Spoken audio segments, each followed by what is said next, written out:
Baturdays.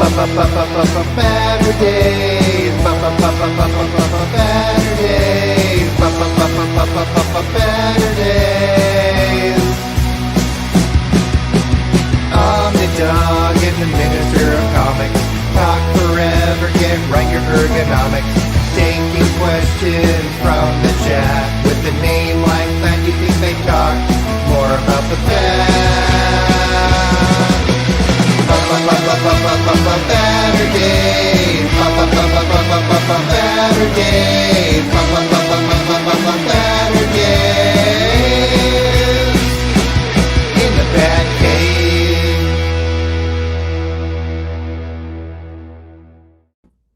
Heyo, welcome to Omnidog's Vault Baturdays in the BatCave, the highest rated show in this house. Thank you all for watching. I have the pleasure of having Sean from ComicPals here. How you doing, buddy? Good doing to see well. you. How are you? It's been a while. Really, yeah, it has been. It's been too long. I need to get you in some kind of regular rotation. Yes, I would love that. Oh, good. There's not enough Saturdays. I need to start Baturdays on Sunday or something. And right below me is BatKato, all the way from BatKato, Minnesota. That's right. Well, that's Mankato, but oh, okay. They should change the name. They really should. You know, I'll put a petition in. Maybe I'll run for mayor. You could, dude. I've seen pics. You got what it takes.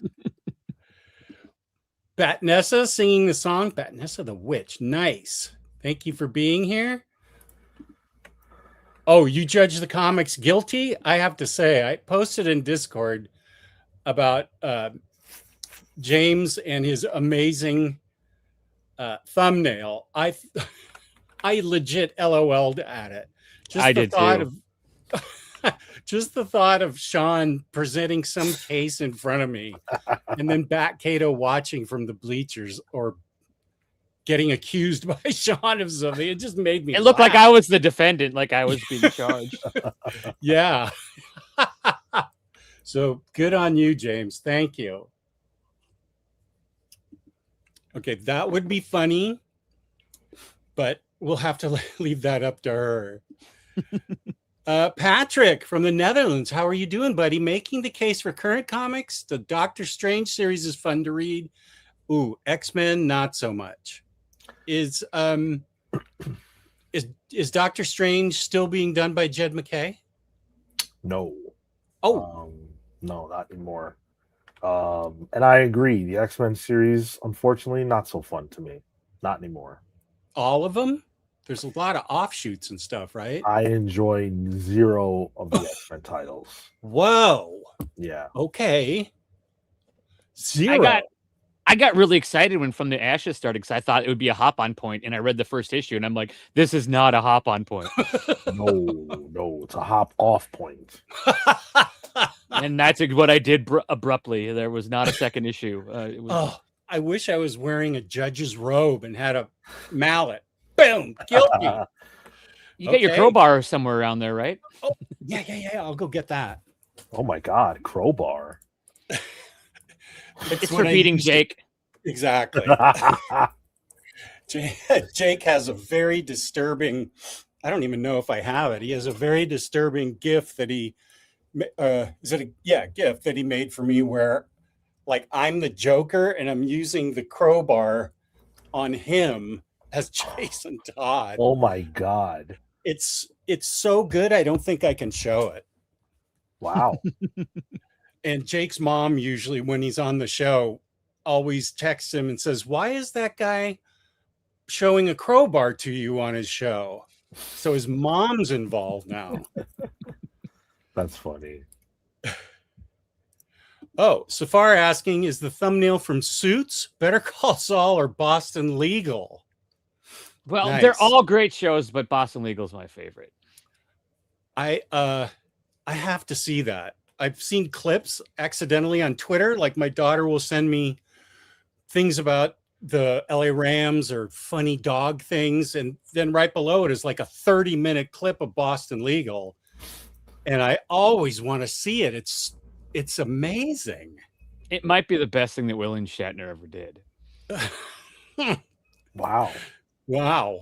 Okay. Yeah. Denny Crane is one hell of a character. So Is he on for the whole time, or does he come in later? he's always on. He's one of the partners. Okay. And it's David E. Kelly. So it's what they did right after, because they did Alan McBeal and then Boston Public I can't remember. I think that's what it was called. And then they did and then they did he took over the Practice, because the final season of The Practice they brought in James Spader and William Shatner, and they were like a competing law firm, and then they spun off The Practice. So who put a quarter in you? You were amazing, just spouting off all that stuff from just a thing that I highlighted. You like that show? Do you want to? I don't have enough time, I don't think, for you to tell me the whole story behind Suits or Better Call Saul. Although I know that's a spinoff from Breaking Bad, which I haven't seen. I think you would like Breaking Bad. My daughter says that too. It's really good.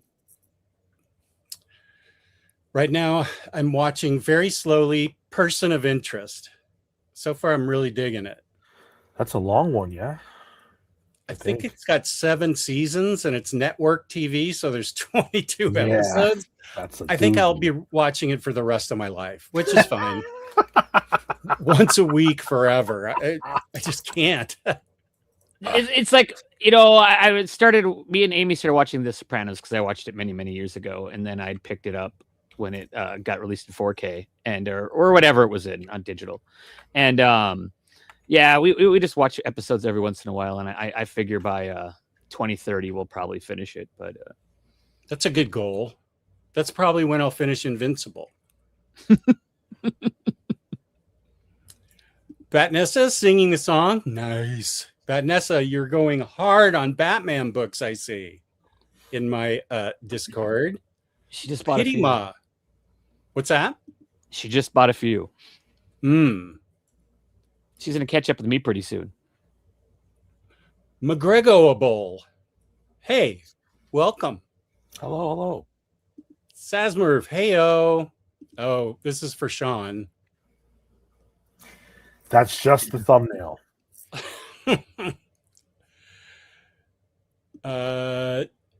Oh yeah, Pitima, you are the reason I did it. Thank you for recommending it to me. Somebody just donated. Was it you? I don't know who it was, because it's like their real names and I don't know anybody's real name except for James. Finally, Sean is in court and we can get an answer about what he said a few weeks ago. I just don't want my kids going to school with these damn mutants. Whoa, Sean, can you explain yourself? All right. I was riffing, okay, on my show, and we were talking about the Civil War from Marvel Comics and the Superhuman Registration Act. And I was explaining why, if I were a parent, I would not want my child in a school with someone who could just blow up when they hit puberty. Their balls drop, they explode, the school's gone. I have no kid. That's actually really good reasoning. Yeah. Sorry, James. I find him not guilty. Wow. Ooh, thank you. Ash, yeah, the single show is back. I can even participate. Wait, where'd they go? Oh, I got many covers, and they are not cheesecakey. Yes, they're women, but they're not. I don't think they're cheesecakey because I don't want to have people call me names in my chat. They're just nice by nice artists. So I'll show them off when we get a chance.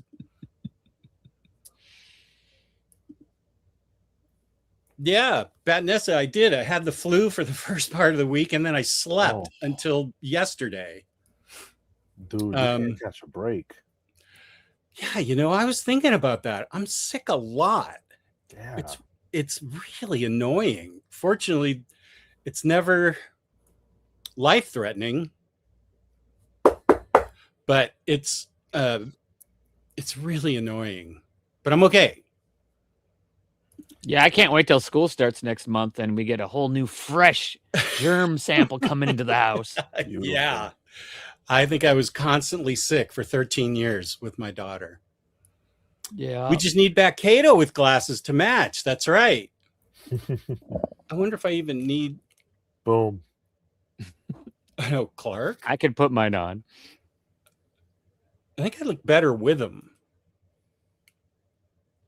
I think they make me look smart, so I'm gonna. We get you a nice white suit and a like a shoelace tie, and you could sell us chicken. And I wasn't thinking of that, but I do have an idea that you guys can. And then we'll get to singles. I got this T-shirt on, which is one of my faves. Nice. And I finally fit into it, so I haven't worn it since 2014. Well, congratulations. Thank you. But now I fit into all my T-shirts. I have like 50 or 60 T-shirts. Some of them have to go. Upper management has been nice about it, but she's been firm about it because that's a lot of T-shirts. And I include my other shirts that are hanging up, like Roosevelt's, but those are too expensive. I can't get rid of those. Yeah. So my idea was I could have a T-shirt show and have the viewers tell me whether to give it away or keep it. Like, this one's a keeper. You can't give this away. That's kind of fun. Would you model them? Well, I could. I'd be off camera putting them on and then coming back. You pre-shoot all of them, have upper management take a picture of you with each of the shirts, and then you can model them that way. So you can actually have them see, You should be the producer of this show. You are the producer now. That's a great idea. So yeah, that's a great idea. Okay. So you guys think that might be a fun show? What? Oh yeah. Okay. I've got so many. I have at least that many graphic tees, and then I have all of my old. So like when I'm lounging around the house, because like a few years ago I lost 70 pounds, and so I have all of these like 3X T-shirts, and because now I'm back to I can buy clothes at like a normal store again. Even though now everybody got fat, so they have like big exercises at all the stores now. But of course they wait till I lose weight to do that. But well, the three of us aren't fat. We're like totally in shape, and one of us eats steak all the time at fancy restaurants. Not all the time, okay? I never said that one. It's at least you use Absolute Batman #1 as your napkin for it. Isn't that the comic you spilt on? Oh my god, it really is, dude. It's so sad. It's got to be painful when you see how much that one's worth. It is. I had to buy another copy. Luckily, I was able to get it for $20. Oh, nice. Yeah, and did you get it graded or put it up in the attic? Or I got it signed, but it's not graded or anything. I just wanted it for my personal, collection. My viewers have a very long memory, so that steak sauce one is going to stick around probably forever. Especially with James in the chat, he remembers everything. My viewers do too. My youngest still remembers the steak story, and whenever he sees Sean when we're watching like TV, that he definitely brings up the steak story every time. Oh my god, man! Oh, isn't he a great guest? God, that's funny. So wait. Oh, and we can cover the DC catalog that just came out. I'm going to be on Very Fine Condition this coming Friday at 6 p.m. to talk with Very Fine and Dom of X. I was so happy coming into that last day. I was like, oh, wow. First half of next year, I have to get like 4 Omnis. This is great. And it more than doubled the last day because they just decided to super dive bomb me. Oh, and I'm also going to be on the Marvel Solicit show the day before, Thursday at 11:30 a.m. Oh, I'll be there too. Good. Awesome. Yeah. Let's go. Omnidog and ComicPals branding. We need to get it out there. Hello, Justifer, Big Sean, and BatKato. Yeah, we are doing well. Thank you for joining, Logan. Thank you. Welcome. Oh yeah, Big Sean. He could get something better. Thank you, because I don't like that nickname. Everyone tries to give me that nickname, and I'm always Big like, Sean? no, I don't want to be, because there's a rapper named Big Sean, and I don't want to be associated with that person. We could just call you Medium Sean. You don't want to be Small Sean. That's true. How no one's ever called me Slim Sean, I don't understand, because that's what I actually am. Slim Sean. Okay. Yeah. Hashtag Slim Sean. There we go. Oh yeah, and this is the first time I've been on a stream with you since because I had noticed after the last time we were on that you pointed out that you're a 616 baby, and I am also a 616 baby, but I'm more. But I'm DC side, but I turned 52 this year, so this is my new 52. Whoa, that's so cool! Oh, dude, I love that. When I turn 52, that's exactly how I'm going to think about it, and that will get me through the day. There you go. God, I wish I was turning 52. Okay. Pity Ma likes it when I move. I can move a lot more. I have a single stack. Oh my God, I got a few more Omnis today.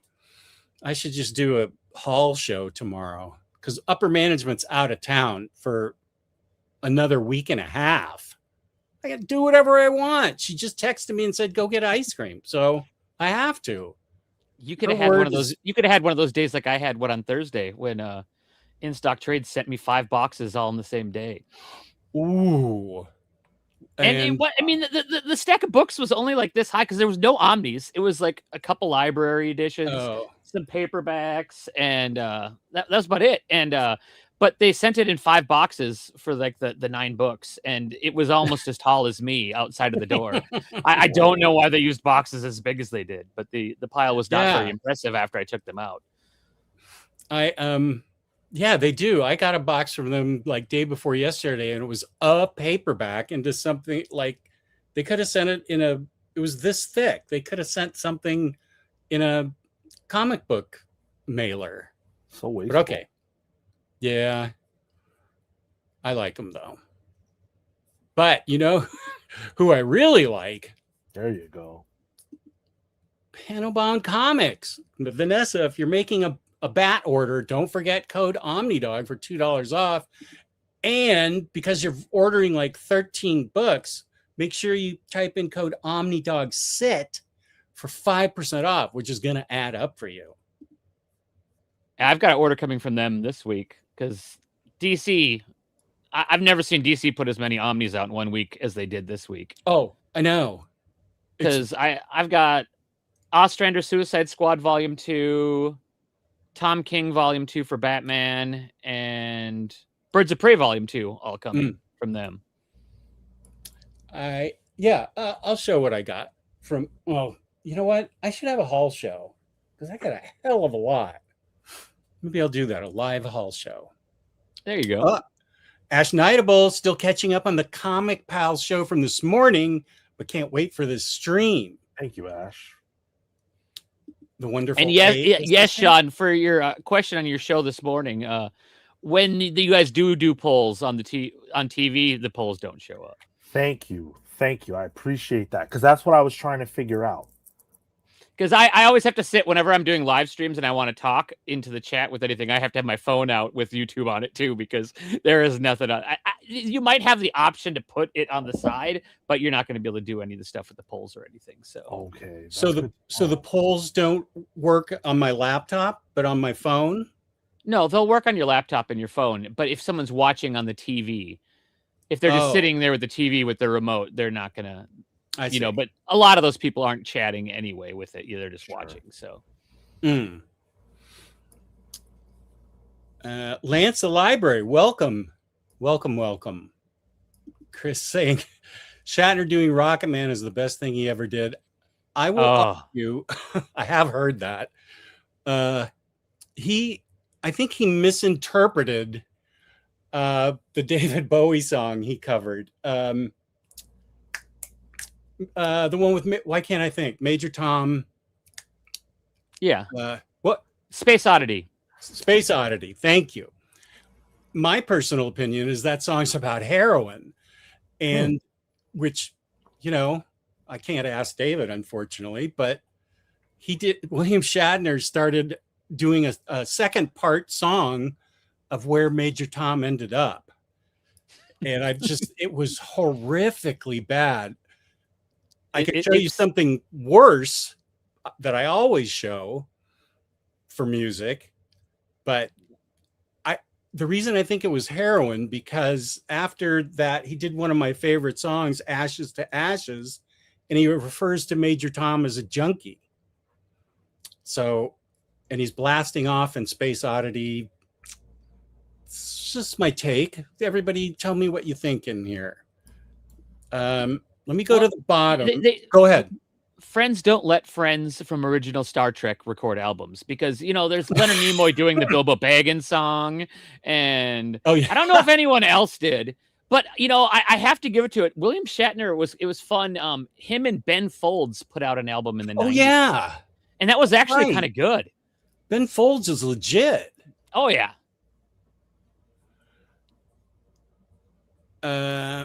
Oh, lots of nice comments. Man, Bad Nessa's just on fire. Let's go.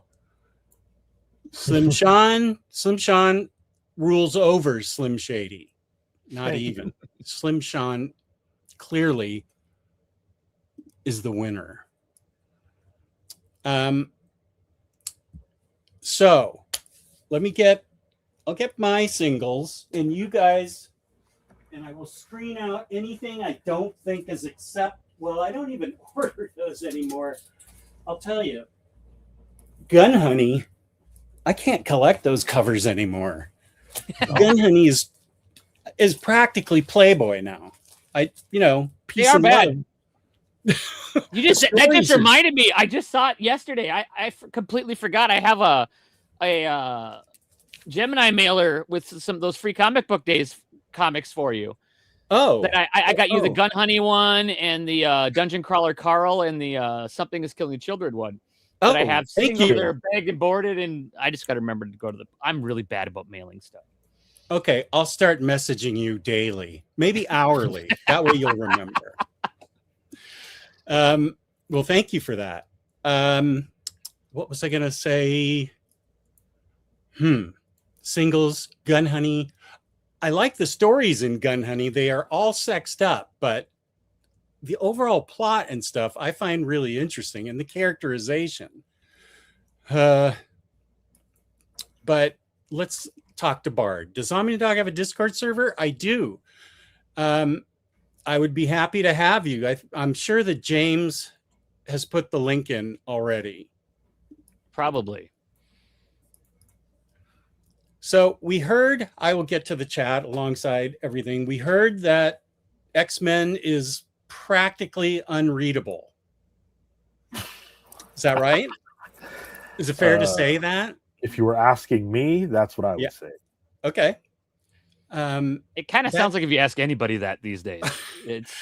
That's really disappointing. I really love Gail Simone's writing.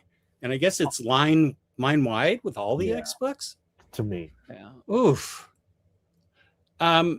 So Mark, do you have anything that I can judge guilty? Or are you like me? Do you just try and read nothing but good stuff? Oh, have I read anything that was bad? No, everything I've read has been fairly good. There's been a lot of fun new like books with like IDW and Dark Horse that I've really been enjoying.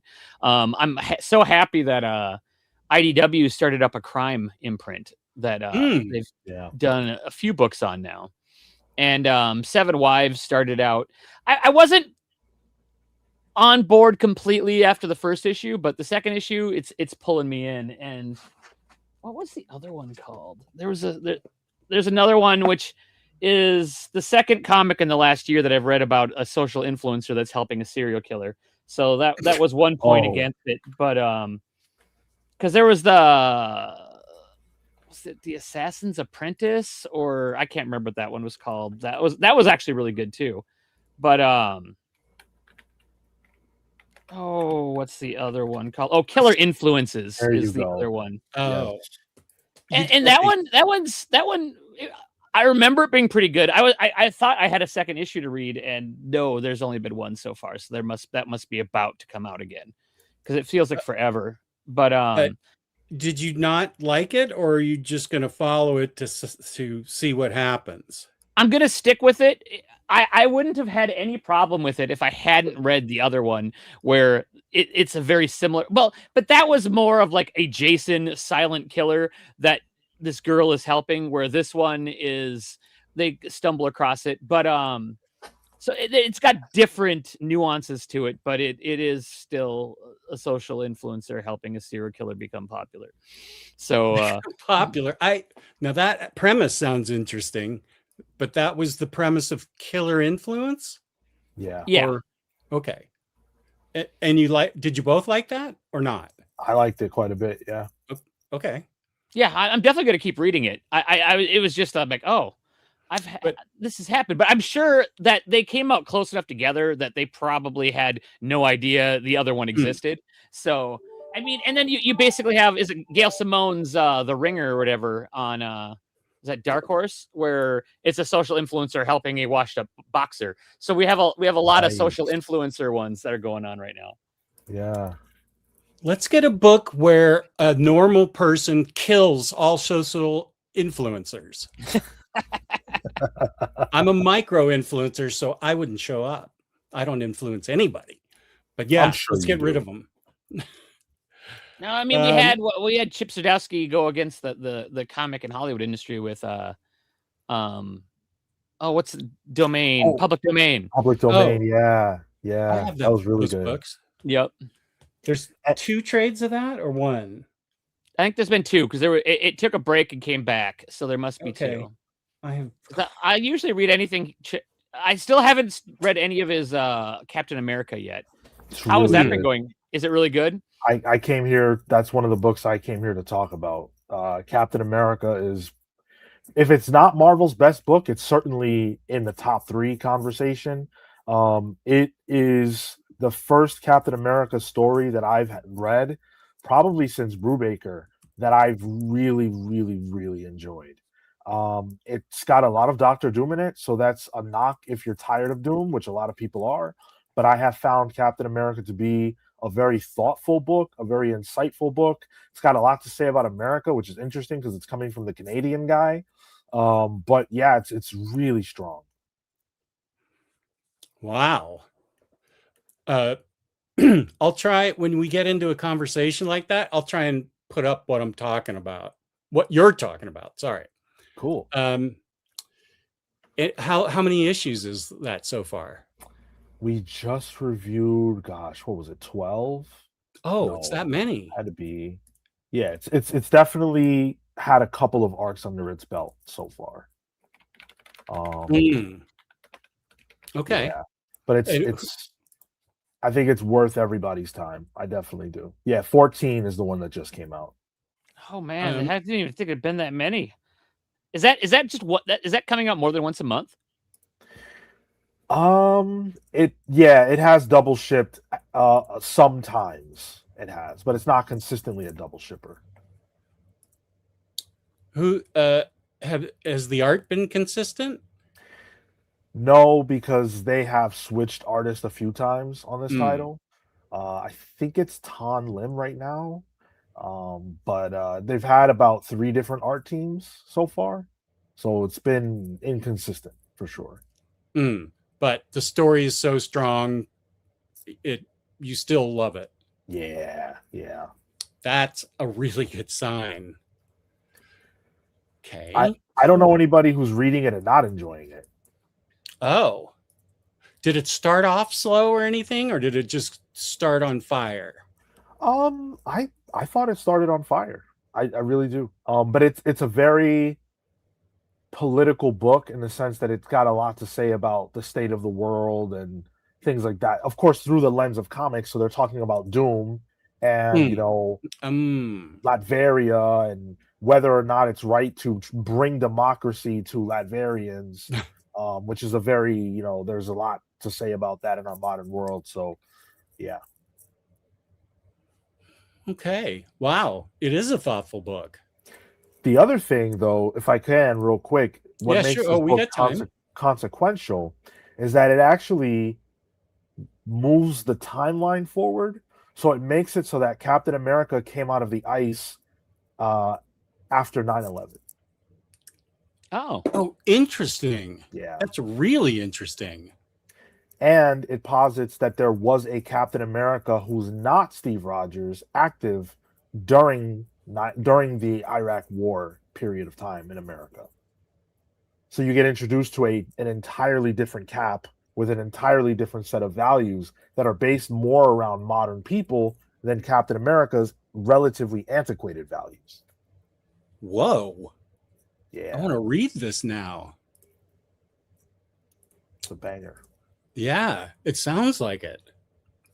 Nice. yeah. I've been looking for a new Gateway Marvel book because it's been. I fell off of Moon Knight, even though I know that's still good, and I need to get caught back up on that because I think I've read at least as much as what's in the first Omni, but after they kept rebooting it over and over and over and over and over again, it Yeah. fell off of my pull list, and I forgot to put it back on, and then I just decided I'm going to wait for it to get collected.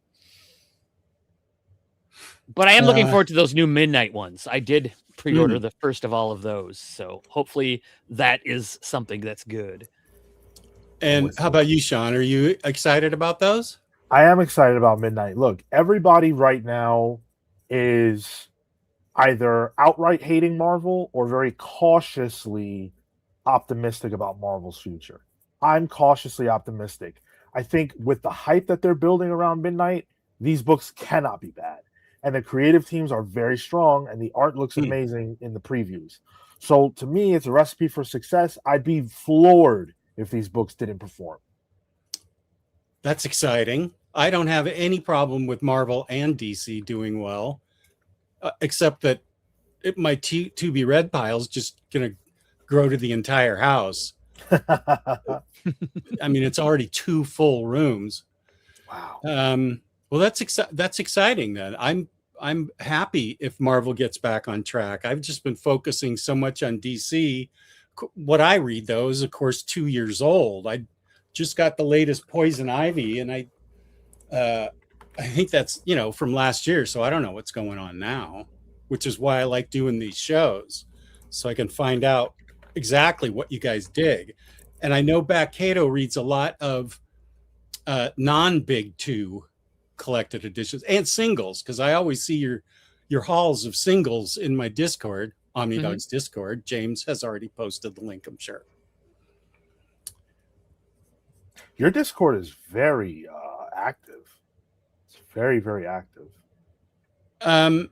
It's funny. It is now. Kane, hey Kane, what do you think about the activity in my Discord right now? First of all, I didn't even set this Discord up. Cycle Cleveland and James did. So I just went in it saying, what, of course, new technology. How do I get into my own Discord? But Kane has always described, well, because other servers are crazy active, especially like comic releases Discord. I go in there and say hi, and like 80 people are on top of me. Hey, how you doing? What are you reading? So they're grabbing out. I'm like, whoa, guys, I need to go back to bed. But mine's always been described as like Xanax. Like, it's really slow, not much happens. But I got a few days behind because I was sick, and you're right. It was like been super active. I can't even catch up on some of the things people posted. Jess, if you're going to refer to Kane, you must refer to her by her full title, Madame President Kane. I apologize. You're 100% right. I apologize, Madam President Kane. And Sean's 100% right on that. Yes. I think the only 2 days just to have a show next week is Sunday and Wednesday. I'm thinking about doing a haul show tomorrow. I have a lot of free time on my hands. So that means Thursday. Ooh, if I read, I have something to do on Thursday already with Very Fine. Thank you for keeping track, James. I appreciate that. this is what Madam President Kane, I even texted her about Amethyst. So she's way psyched for Amethyst. That was definitely the shocker. Yeah, that one popped up. Because, I mean, people always talk about it, but, they did bring Gemworld back in KO. So maybe that was like their little hint that maybe that they were going to be mixing it back up, because Gemworld does make an appearance in the Teen Titan crossovers, I think, for KO. I'm not going to be able to read KO for like 3 years until it comes out in omnibus form. No way. Really? Yeah. Why? What do you mean? I just figured they would want to get that out pretty quickly. Well, I think they're getting trades of it out, like several trades, though. They just started. I think the trade started this week. I think the main series came out this week. But DC, I don't know if they've ever put an Omni out within 2 years of the final issue coming out. So it's Oh, you're waiting for the omnibus. I was waiting for an Omni. Gotcha. Okay. Yeah, because I can speed the process up, because as soon as I buy like all 6 trades, then there's going to be an announcement that the Omni's coming out. So I understand my place in the system. But that event leads into all next level for All In. Is that right? It's for All In is what followed it. Yeah. Next Level came a little later, because that's all the new series that have slowly been trickling out, starting with like Lobo and stuff, and Deathstroke and Batwoman and stuff like that. Well, KO led into Next Level. Yeah. You will probably enjoy the Next Level titles so far, I think. BatKato, do you have a favorite? Is this the All In or the Next Level? Next Level. Next Level. Which is it's still All In, but it's Next Level.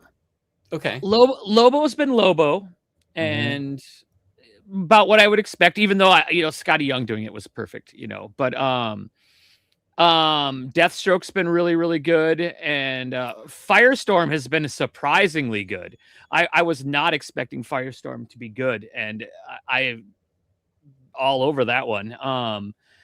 I'm behind on Batwoman, but it was a little confusing in the beginning. That it felt like it was finding its place, and I need to get caught up on that one. And was there another one? I can't remember. Is there any other of the Next Level ones that have come out yet? I'm trying to remember. Yeah, we have Deadman. Deadman. Deadman's just got extended to 12 issues, I read. Sure did. Wow, it looks amazing. By the Ice Cream Man team? Yeah. Because I think that the Kryptonite Spectrum did really well, because that was a lot of fun at DC as well. And I always have to buy anything that those two put out, because it's always at least refreshingly different. And Deadman, it's very different than Deadman that you've read in the past. Yeah, I'll say that much. It's got a very different tone in it, but it feels like Prince's writing. I mean, it's always, you don't really know exactly what he's trying to get to right away, and then it kind of find its way there. So, my favorite of the Next Level titles is Firestorm. That is a character that I have loved since I was a little kid, off aesthetic. I knew nothing about him. I watched the Super Friends TV show, and he looked cool to me. So I always grew up with this idea of, wow, Firestorm's so cool. Then I started reading comics, and he wasn't doing anything. This is the first Firestorm book that I'm aware of that's come out since I've been reading comics, other than the New 52 one. And Jeff Lemire is absolutely killing it. He's taking, and Jeff, you'll probably remember this, some of the stuff that was done in Doomsday Clock with Firestorm. Oh, yeah. Yeah, he's following up on all that for really the first time, and it's really cool. Oh, whoa. I've never been a Firestorm reader, but that part intrigues me a lot. That's real. I really like Jeff Lemire's writing. People kind of aren't digging Absolute Flash, but I like it. I like all the Absolute titles. So, but that's when Jeff Lemire hits, man, is it good. So that's good to know. That's really exciting. It's like a Doomsday follow-up. And it's like straight horror. I mean, especially in the beginning. I mean, it's dark and it's fantastic. Yeah, it's very different. It's different. It's very one thing I can say about all the next level titles, whether you like them or not, they are different. They feel like they're all very different from each other. They're also very different from what's been on stands already. I'm loving Deathstroke too. That's been excellent. I didn't expect to enjoy that. I am not a Deathstroke fan, but Tony Fleeks and Carmine Di Giandomenico doing a great job on that title. Okay. That's that's awesome to hear. Okay, now I'm catching up on some of the comments. Wait, I see Jewish Dragons is here. Welcome. Hey. And Jet X2, a fan of the ComicPals. My guy. Nice. Welcome to the show. Joachim likes my t-shirt. Yay, thank you very much.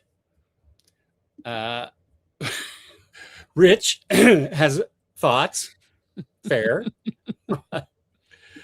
Okay. I will show some then. I don't know here. Like it's like this.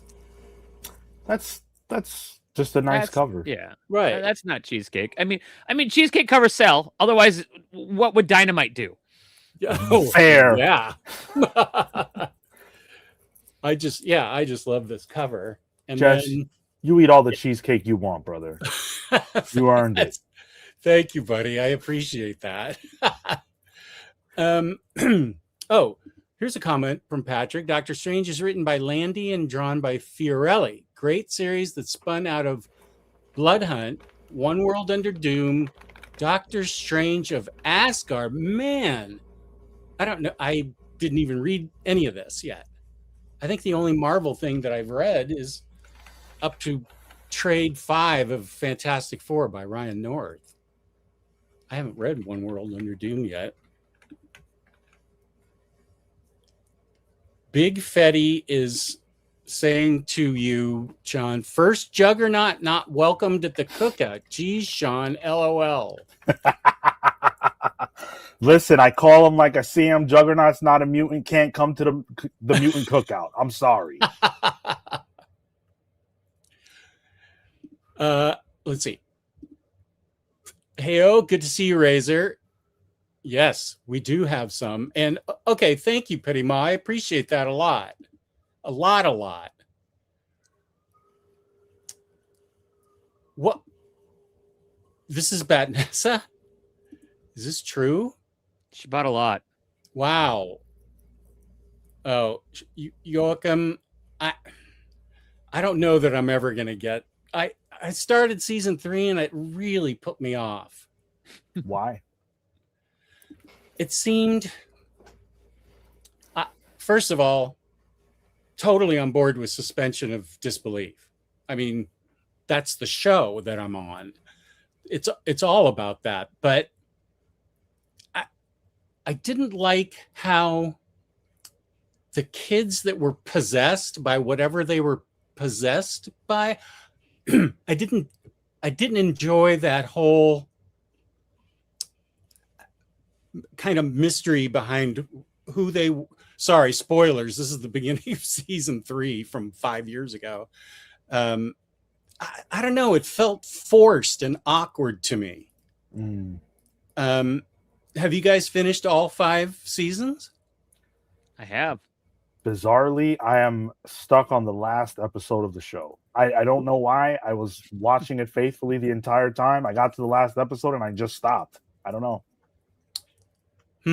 So you're both enjoying it. You both enjoyed it? Yeah. And that part I'm talking about is just a speed bump for me and I should keep going? I think so. I think if you've been enjoying it to this point, I would stick with it. And season 3, that's the Starcade the season. So I mean, I'm sure you were a mall rat back in the days, back when malls were a thing. I was about 25, but yeah, I went in and played video games. I put my quarters down. I know I spent like $250 on Donkey Kong alone, and I don't think I ever made it past the 3rd level. What was your game? The game that I was good at? Yeah. I don't think I was good at pinball. Okay. I wasn't that good at mall. I'm sorry, at arcade games. You know, once the NES came out and video game consoles, then I started to get good at video games and beating a lot of them, but not all of them. Certainly God of War and those goddamn bells. I just never made it through. I remember that puzzle. Freaking frick. I had to give up on that. Oh my goodness. But yeah, pinball was more my thing. But yeah, it is pretty. It did. I saw the mall stuff and what's his name behind the ice cream counter and everything, covering up his gorgeous head of hair with a white hat or whatever it is. Oh, Steve. Yeah. Okay.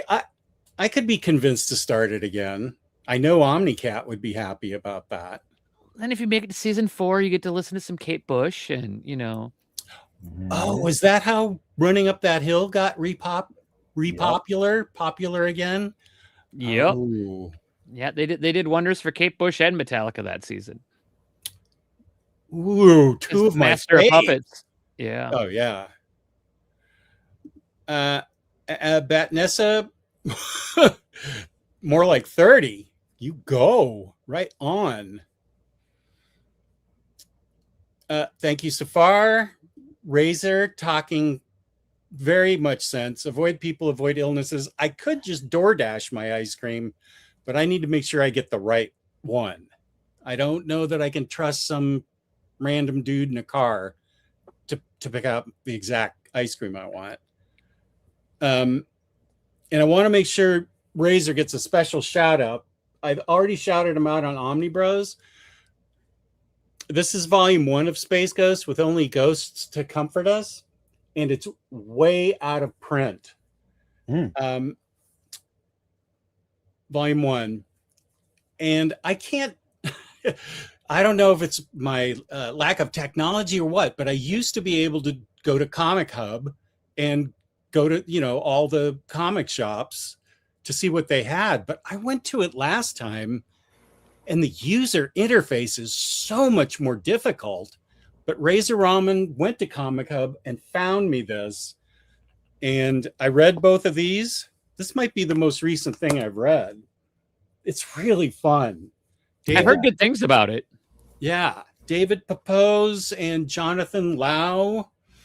The art is fun. The story's really fun. Space Ghost. The only thing about Space Ghost is I wish they made him more of a ghost, but he's kind of Bruce Wayne in space. Yeah. But he just now if he was a little more Space Ghost coast to coast.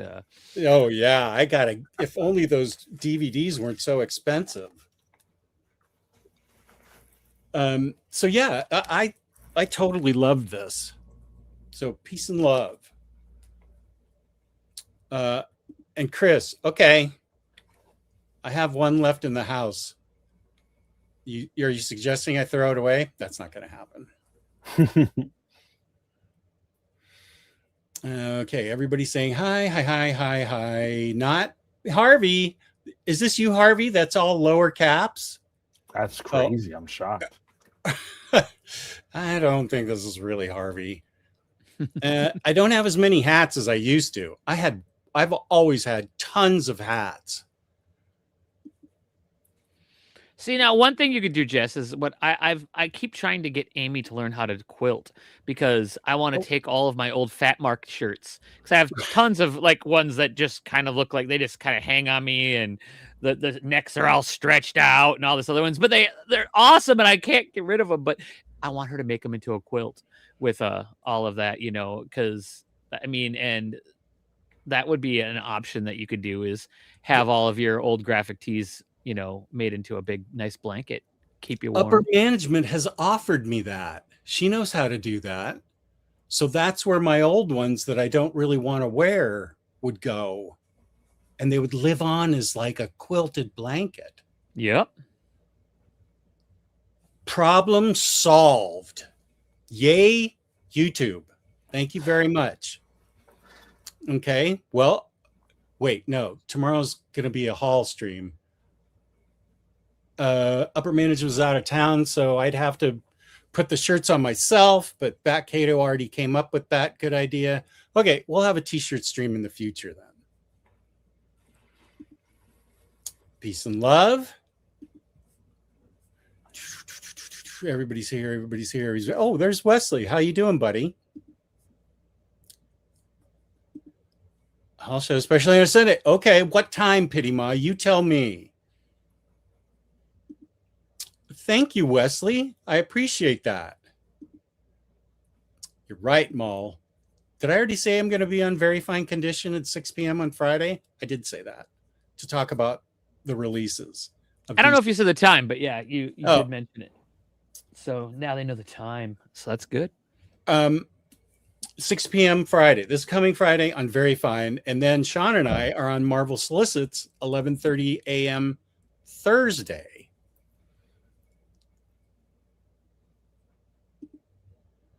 Okay, this is why I'm not sending Farsender to get my ice cream. Peace and love, but that's not for me.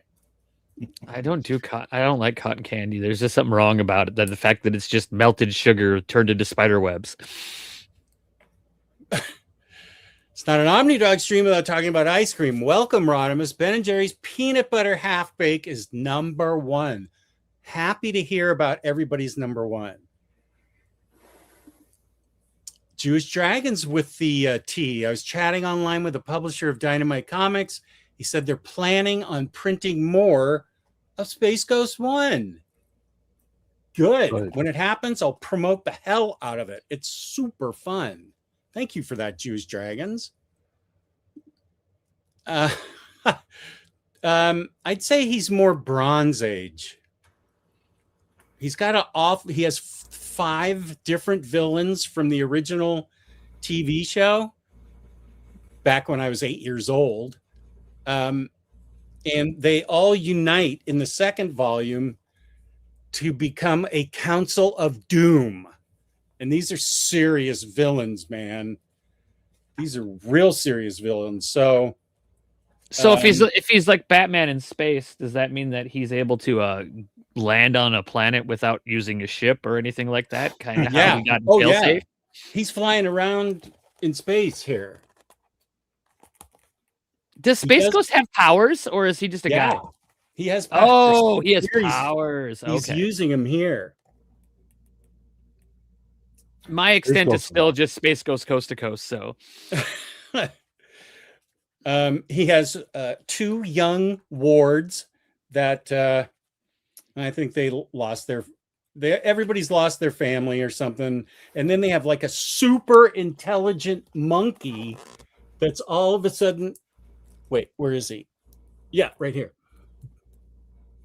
Super intelligent monkey that everybody in the galaxy wants to kidnap from Space Ghost and his wards, Jan and Jace, and the monkey's name is Blip. And the monkey is why can't I think of words anymore? The monkey is progressing in his intelligence, and it's really cool. So it's like the little Grodd in Absolute Flash. Yeah. I can't remember if Grodd is good or evil. I don't think have I gotten to Grodd yet in Absolute Flash Volume 1? If you've read Volume 1, yeah, he shows up. Oh, okay. I have. It's the little baby. He's like little. He's not like big. Oh, okay. I can go back and read it.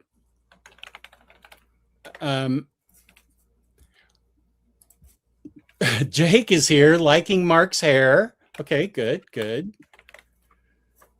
Thank you.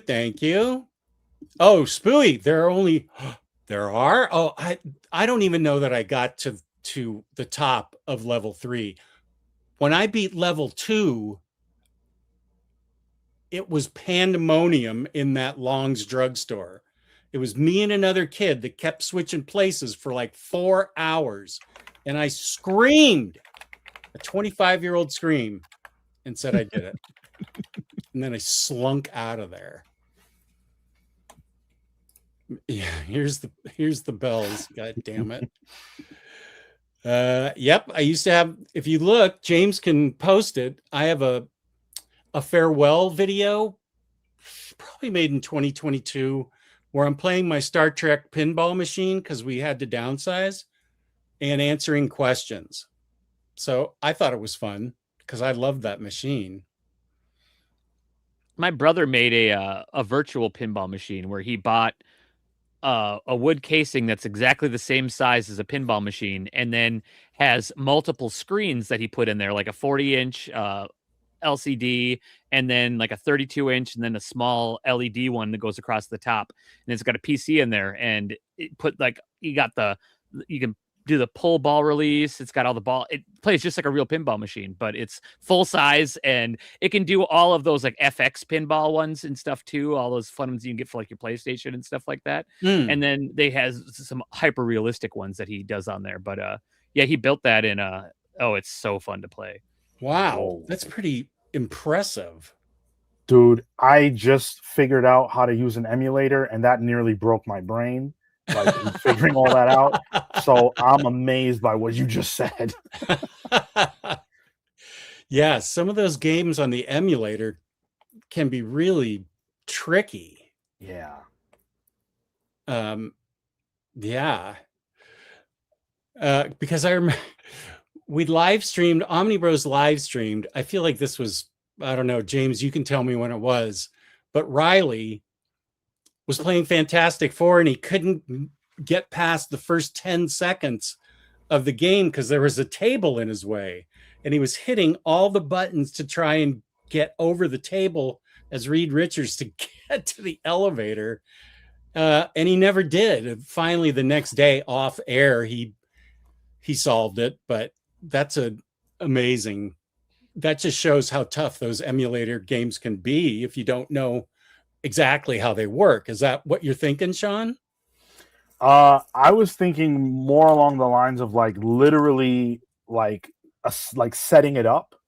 You know, the process of getting the ROMs and figuring out which emulator you actually need, and there's just various different technical things that all leave me mystified.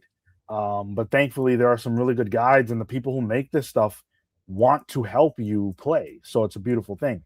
And, you know, it's worth having because video game preservation is not a thing.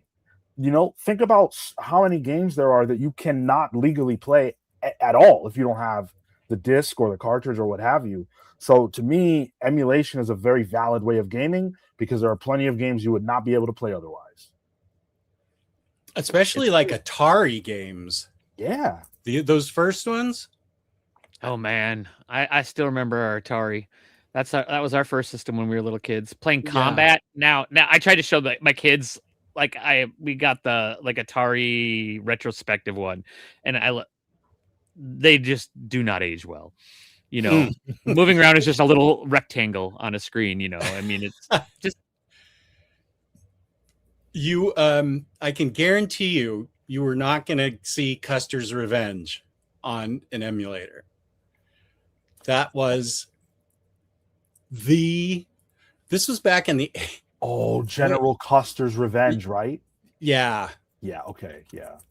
That was when I was like back in college practically. So late 70s, early 80s. Don't even Google it. It's just so wrong in so many ways. And this was like 45 years ago. God, I don't even, I shouldn't have said anything. Sorry.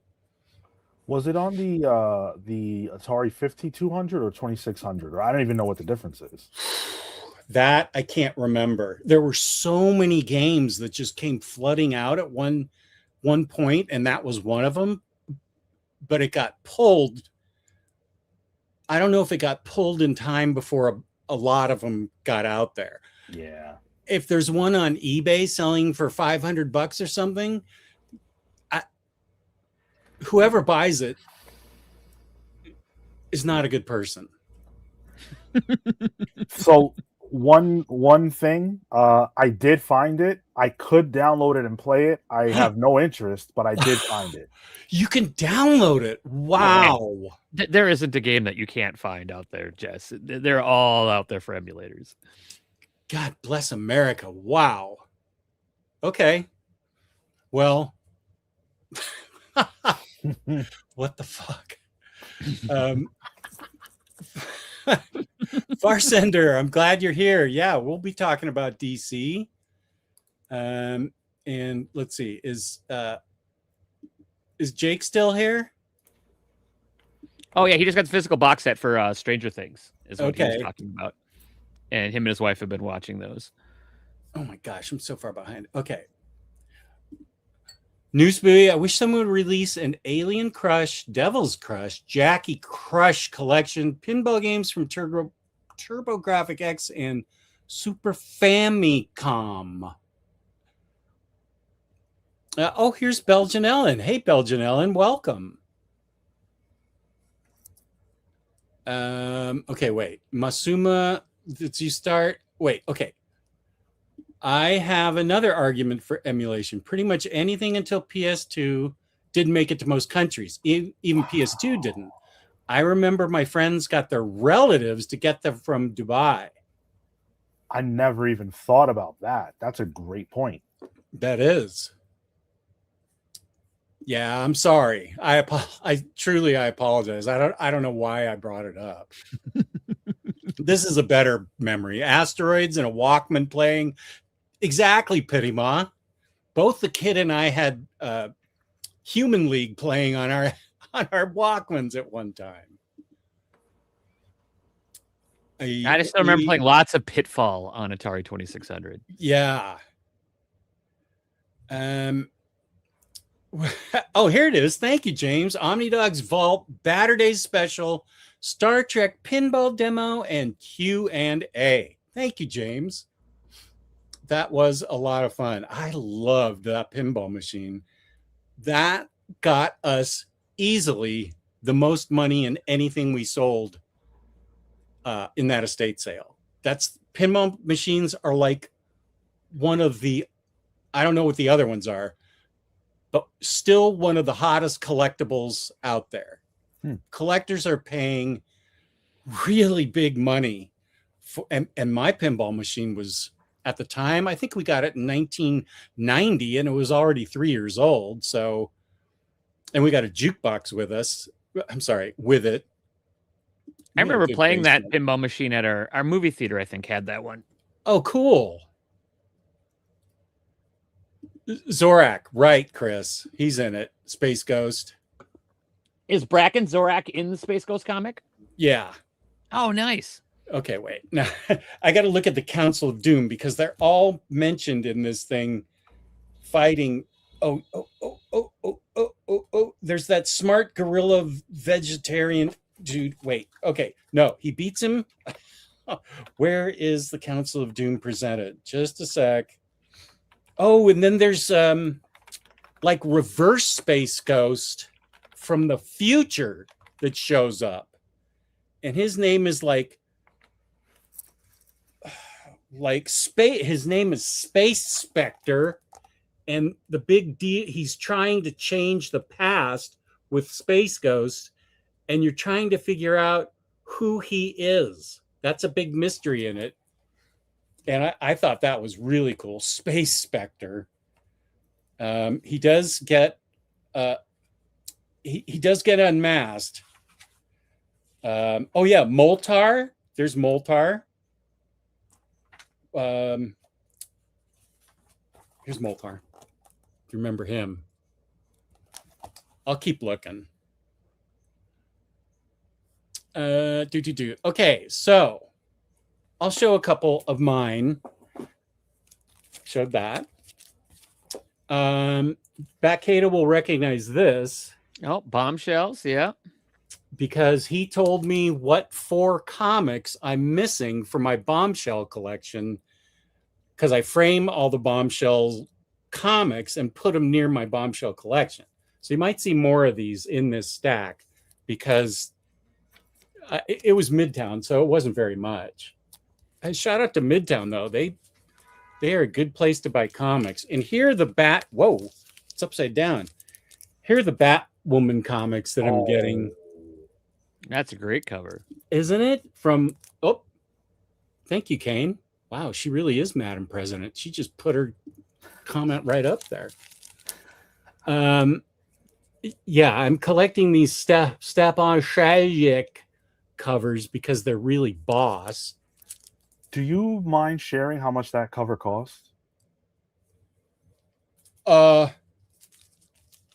says $5.50, but it was, I don't think I paid that. I think it was like $4.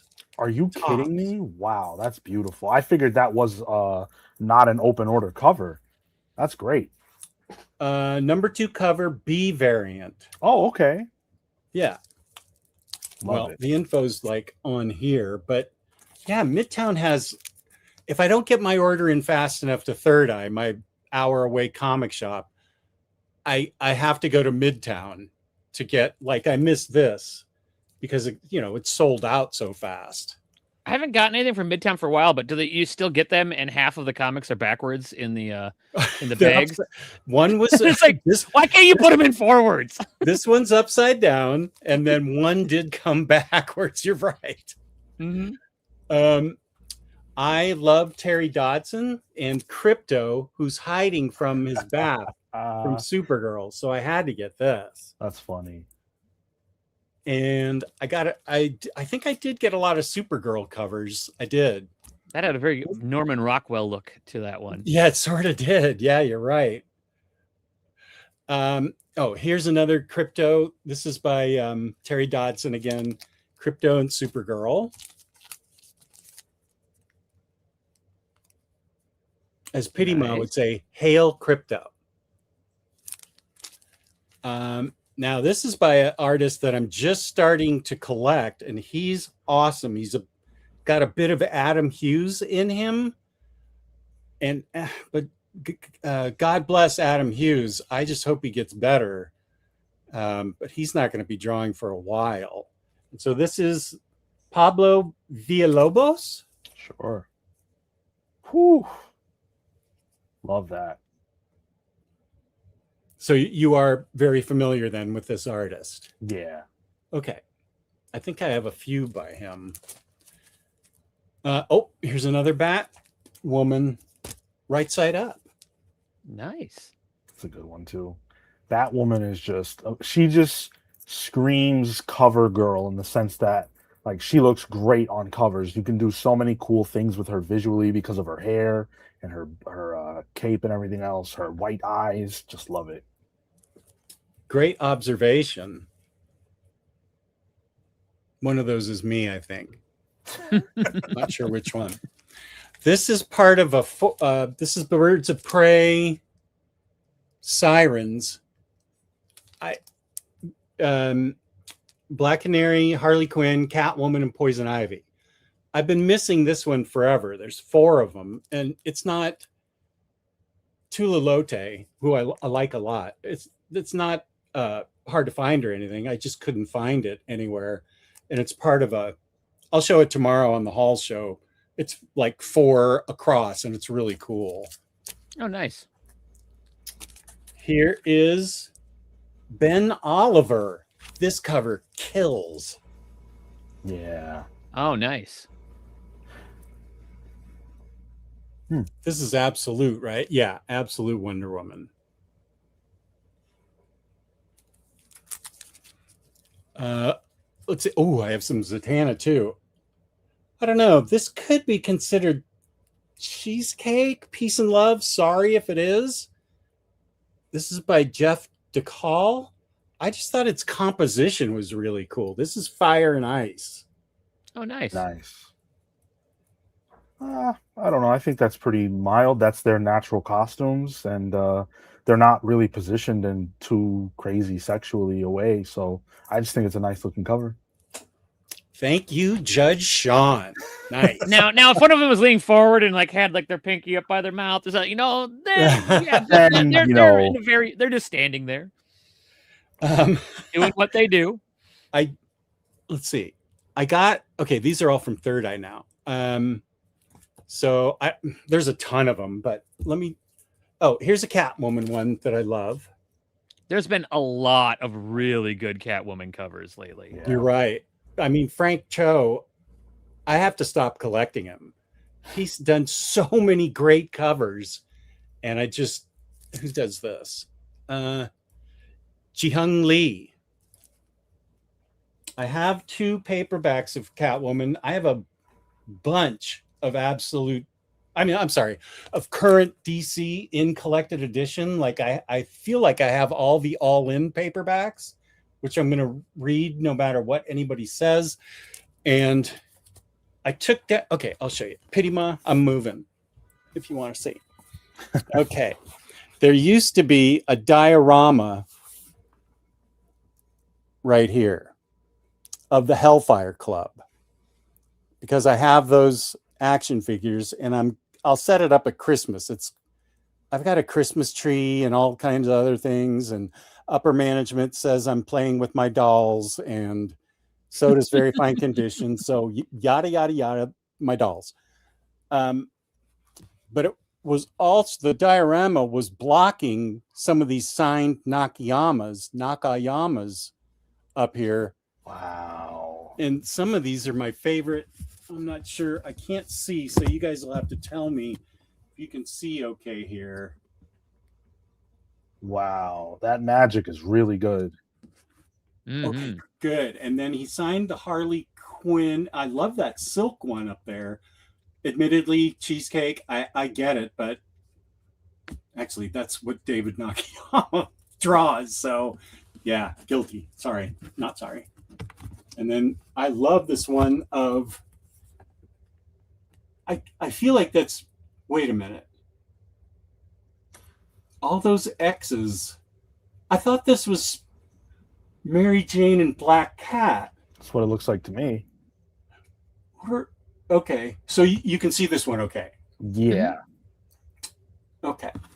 Yeah, okay. What? But then I see all those X's there. If I had to guess without knowing, I would say that's a Hellfire Gala variant, maybe. Oh, I think it's an issue of Spider-Man, but I'm also not sure. Somebody can... They did, if I recall, they did Hellfire Gala variants in books that didn't have anything to do with the Hellfire Gala to show off the dresses or costumes that they went to the gala with, and that looks very much like what they would wear to an event like that.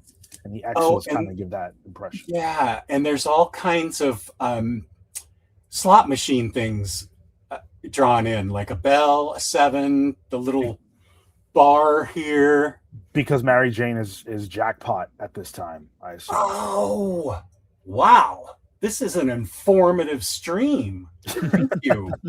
These are all like guesses and piecing things together. So, but yeah, you're doing a great job. You're a comic book cover detective. Can you see Strange Academy Scarlet Witch up there? That's really good. I've got that one. He signed that. He is such a nice guy. And then I have about 400 Psylocke covers. Okay, so that's why I took the diorama down. So I could have a place for all my DC all-in stuff and absolute stuff. So they're going to get their own complete shelf probably. Can you guys see this all right?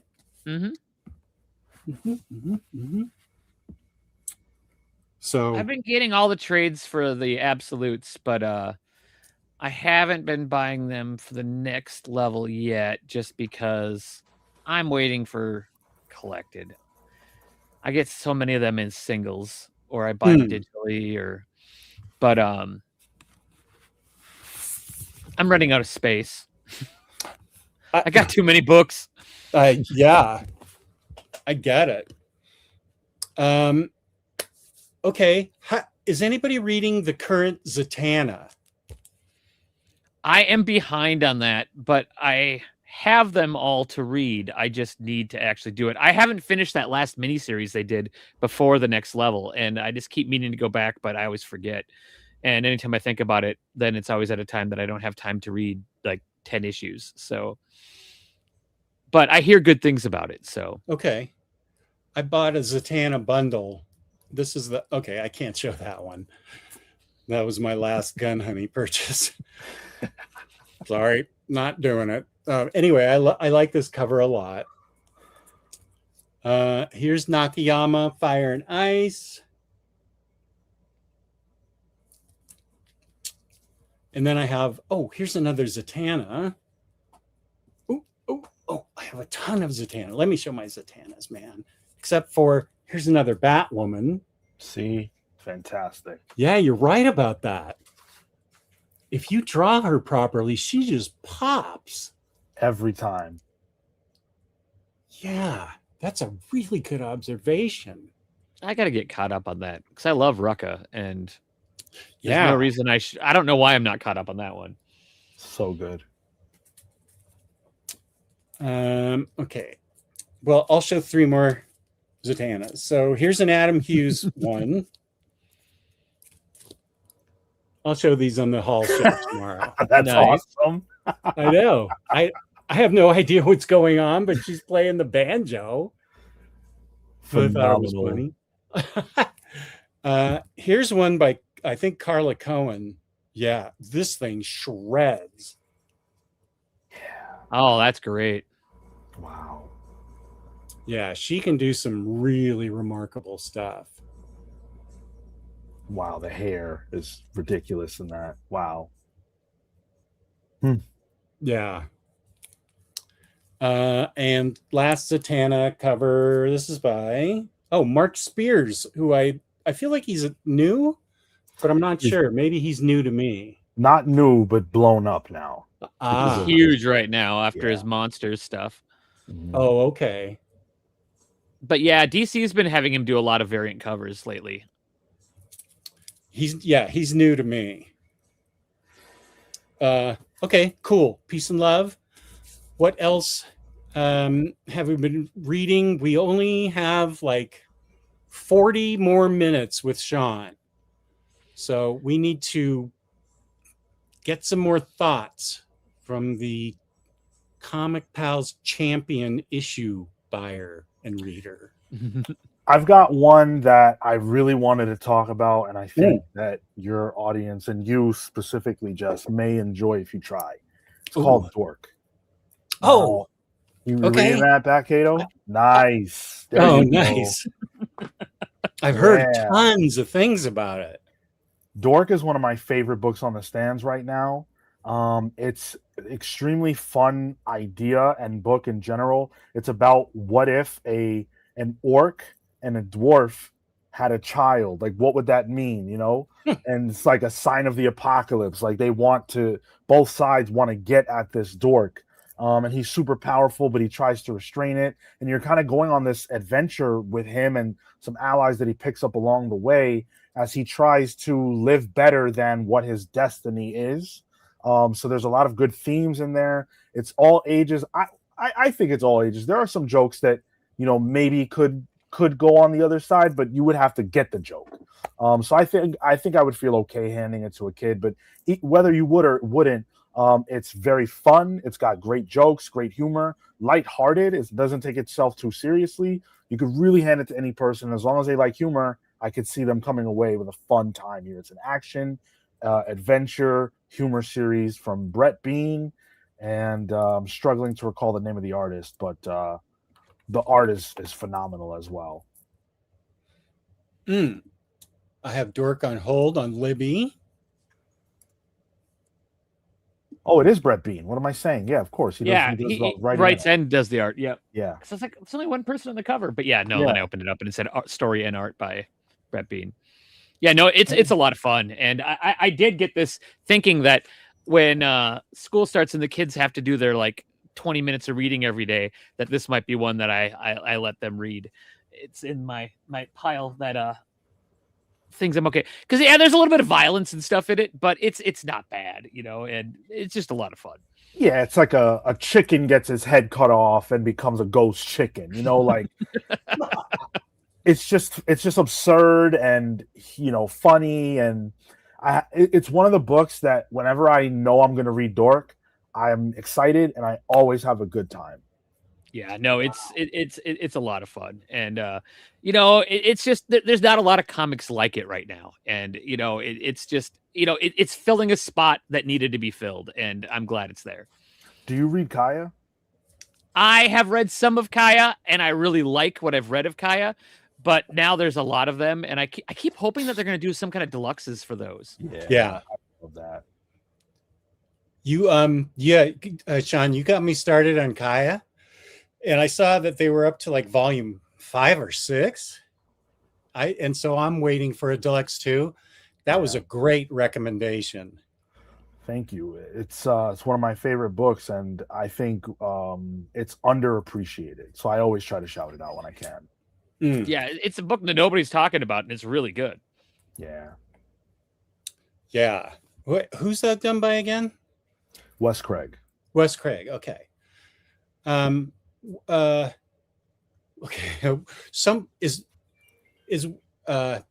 Who's the artist on Absolute Batman? Nick Dragotta. Nick Dragotta. Is Wes Craig getting a new DC series or? Yes. Superman. I forget the tagline on it, but it's a Superman book. Okay. Okay, so Kaya is a great example of his writing. I mean, he's been I read that first trade and I sent it to Geo because I liked it so much. But I definitely feel like it's gonna get a deluxe, like BatKato says. Oh yeah, and Kaya's right up. That'd be right up Geo's alley. That was great to send that to him because I think he'll love that book. Now, Sean, have you been reading any of the Vertigo books? No, I tried Bleeding Hearts and it wasn't for me. I acknowledge that a lot of people really enjoy it and that's super cool, but I couldn't get into it. I haven't tried. I've purchased the number ones for each of the rest, but I haven't read them yet. Where are you at with those? The best by far is The Peril of the Brutal Dark by Chris Condon and Jacob Phillips. Oh, I mean, that's the one I want to read. That's a great. Oh yeah, I mean it's like it's really Indiana Jones-ish without having Indiana Jones in it. It's back in the during like I believe it takes place in the 40s, and there's Nazi stuff and mystical stuff and a lot of archaeology and museums, and I mean it's just a lot of fun. And it's a 6-issue arc, but then I was super happy once you get to the end of this issue that it's coming back in January. So we're going to get a second arc already. And that it's a lot of fun. I absolutely adore that. Nice House by the Sea has been really good. I had to go back and reread all of it because it much like Nice House on the Lake, it takes very long breaks in between issues sometimes, and then a new one comes out and I have no idea what I'm reading, so I have to go back and read a little bit of it. But now it's in its final. I think there's 2 more issues coming out for that, and that's been the second half of it's been fantastic. So I'm really looking forward to that. The Kyle Stark's book, is it End of Life? Is that what it's called? Yeah. I think that's what it's called. That one started out a little rough, but it really has grown on me, and that one's a lot of fun, where it's kind of a stylized hitman guy makes the agency he works at really, really mad. So he kind of goes into hiding in this small town that his dad lives in, who used to work for that agency, and everybody's coming after them in this small town. And so there's lots of these little like bit characters and stuff in the town that end up playing big parts in it. And that one's a lot of fun. And Bleeding Hearts, I like Bleeding Hearts. I'm a little behind on it. I really love Camp, but I just got a little behind on it, and it's a fun take on the zombie trope where it's different than what we've had in the past, but it isn't demanding me to read it the day it comes out like some of the other titles have been. And I'm sure that I kind of want to just start over again. I think I've read like the first 4 issues of it, and I did really like it, and I've continued to get them, but I need to go back and reread them again. Belgian Ellen finally got the War of the Worlds Thunderchild. Nice. You know it's going to end in tragedy, but it's a story full of hope. And it has a great plot twist at the end. You've been waiting a while for that book. I'm glad you got it. Let's see. Masoom actually liked the Summer of Superman thing, especially the action cut. Is that Facebook? What the hell? I don't have Facebook open anywhere.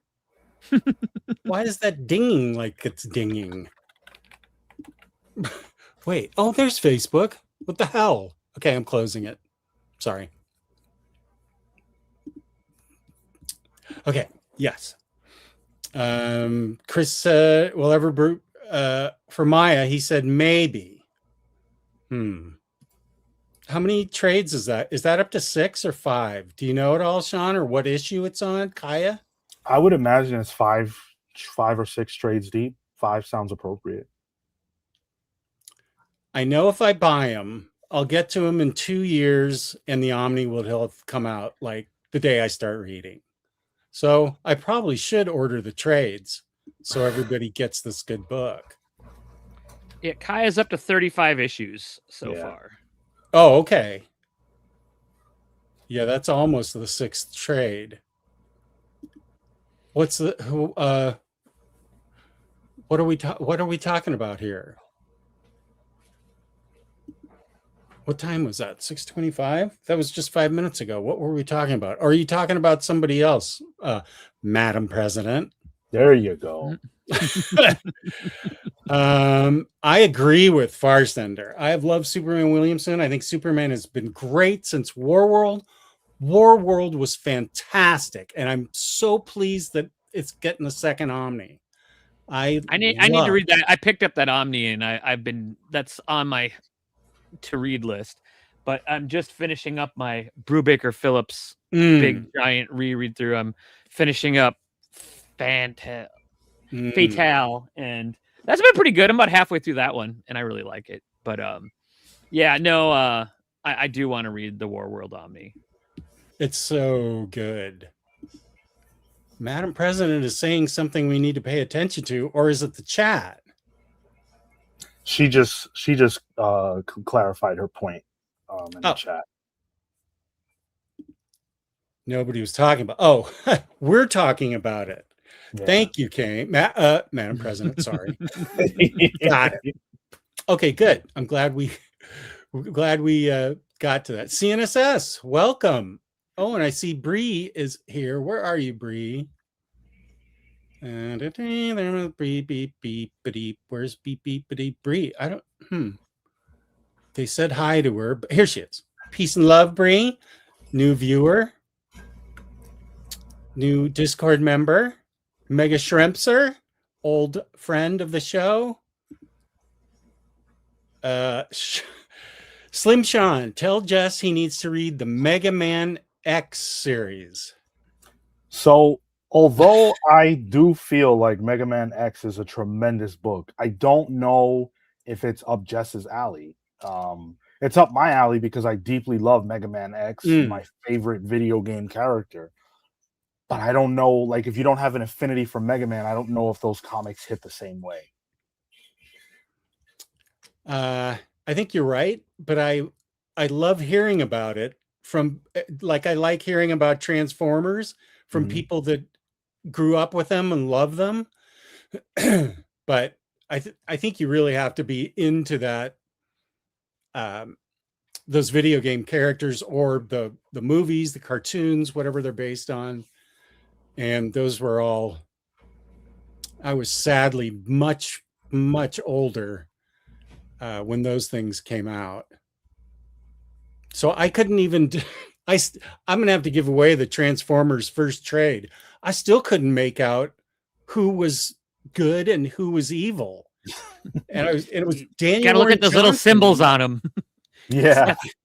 I feel like somebody made a video to try and show me who they were. And Daniel Warren Johnson's a good artist, but I was like, what is happening? Who's this now? So People love it, but it just wasn't. I could not make heads nor tails of it. There's a whole lot of Energon now, and they keep adding new things because ROM is coming, and it sounds like Micronauts is coming as well. Yeah. So those I thought those were. So did Marvel lose the license, or have they not had the license since those books came out years ago for ROM and Micronauts? Yeah, I think Kirkman's been snatching up all kinds of old IPs, and they're throwing them all into to the Energon universe because Mask just started a little bit ago. Which I don't really remember the Mask cartoon when I was a kid, but I remember having a few Mask toys. I never knew what Mask was until the comic, which just, the one that just came out. I finally heard of it. Oh, you didn't see the movie? Or No. Read the comics that it was based off of? And never knew about it until a few weeks ago. I feel like that came out late 80s, the comic, early 90s, probably well before you were born.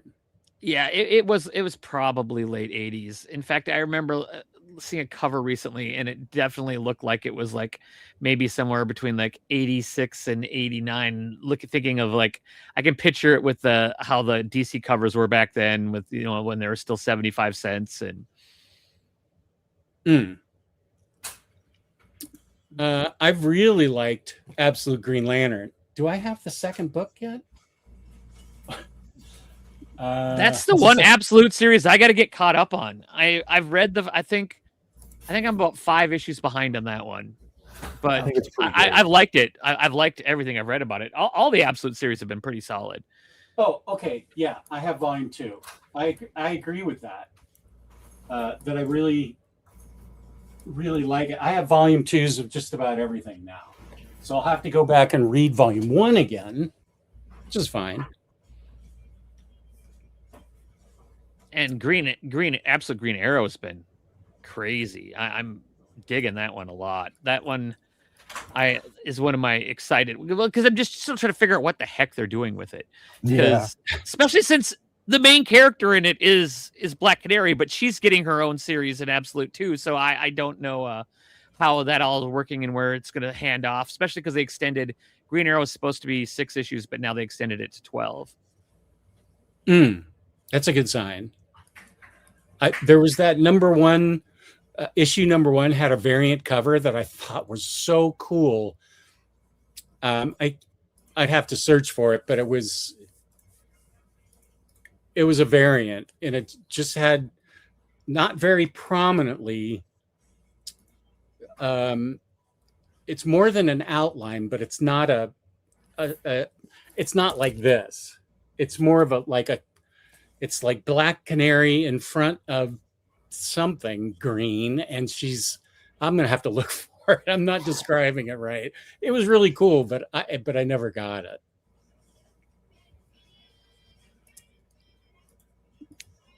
Oh, Yarna. Yeah, the Amethyst Omnibus. I might even get that. I never read Amethyst, but I know Madam President is way into it. I even texted her about it, and she already knew. Good. Bree, I'm so glad you're here. I snuck in. You didn't sneak in. I dragged you in. Nice. I meant that you are, okay, sorry, longtime viewer and friend. Take it easy. So Justice Discord has a lot of activity. It's been amazing. I'm really enjoying the new members joining, talking, sharing, and showing off their collections. Nice. Awesome. Love that. That's great to hear. Yeah, like Mask being folded into the Energon universe is an issue for me. It was never a thing in my country. G.I. Joe and Transformers were. Well, I think we're gonna that's gonna have so many things in it. With another year or two, I'm just gonna be interested to see everything that they try to fold in. Yeah, like how they're gonna make all this stuff work together cohesively. It's a very interesting thing they're doing. So far, at least, all of the titles you could just read on their own. Yeah, they have it that way. And, like, they'll pop in. I'm probably halfway through all the Energon stuff because there's been over 100 issues now of if you put all the Energon stuff together, so it's getting to be a lot. But I've been getting all of the deluxes for it, and for a few of the titles, I still get some of the floppies. Kane, what lentil soup are you talking about? Can you post that? Is this something you buy? It sounds delicious. Sorry. Ice cream and soup. I love both. Chris is still waiting for Fanatic by Grace Ellis and Hannah Templer, and The Crying Doll by Mariko Tamaki and Rosemary Valero O'Connell from Vertigo. Yeah, there's some great stuff. I mean, DC is really delivering with some of the next level and some of the upcoming Vertigo stuff. I can't wait for the new Jonah Hex, where it sounds very like Unforgiven, where he's done being, a bounty hunter and all this, and he's off on his own and he gets pulled into something. And I love me some Jonah Hex, and I'm super excited about that one. Especially since it's old man Hex. Yeah, I was way excited to see All-Star Western got a Jonah Hex omnibus. That's showing DC's, and Amethyst. God bless America. That's crazy. I'm so happy for people that want it. Who could have predicted an Amethyst omnibus, though? These guys are really paying attention. Really paying attention. Well, because we got the All-Star end of last year, and then we'll be getting the Jonah Hex that is before that. Oh, it was All-Star last year? Okay. Yeah, All-Star has already come out, and then the Jonah Hex is... I still have all my trades. Those are hard to find. And in the DC Westerns, it's kind of transitioning into a lot of Jonah Hex, especially in the second volume. So...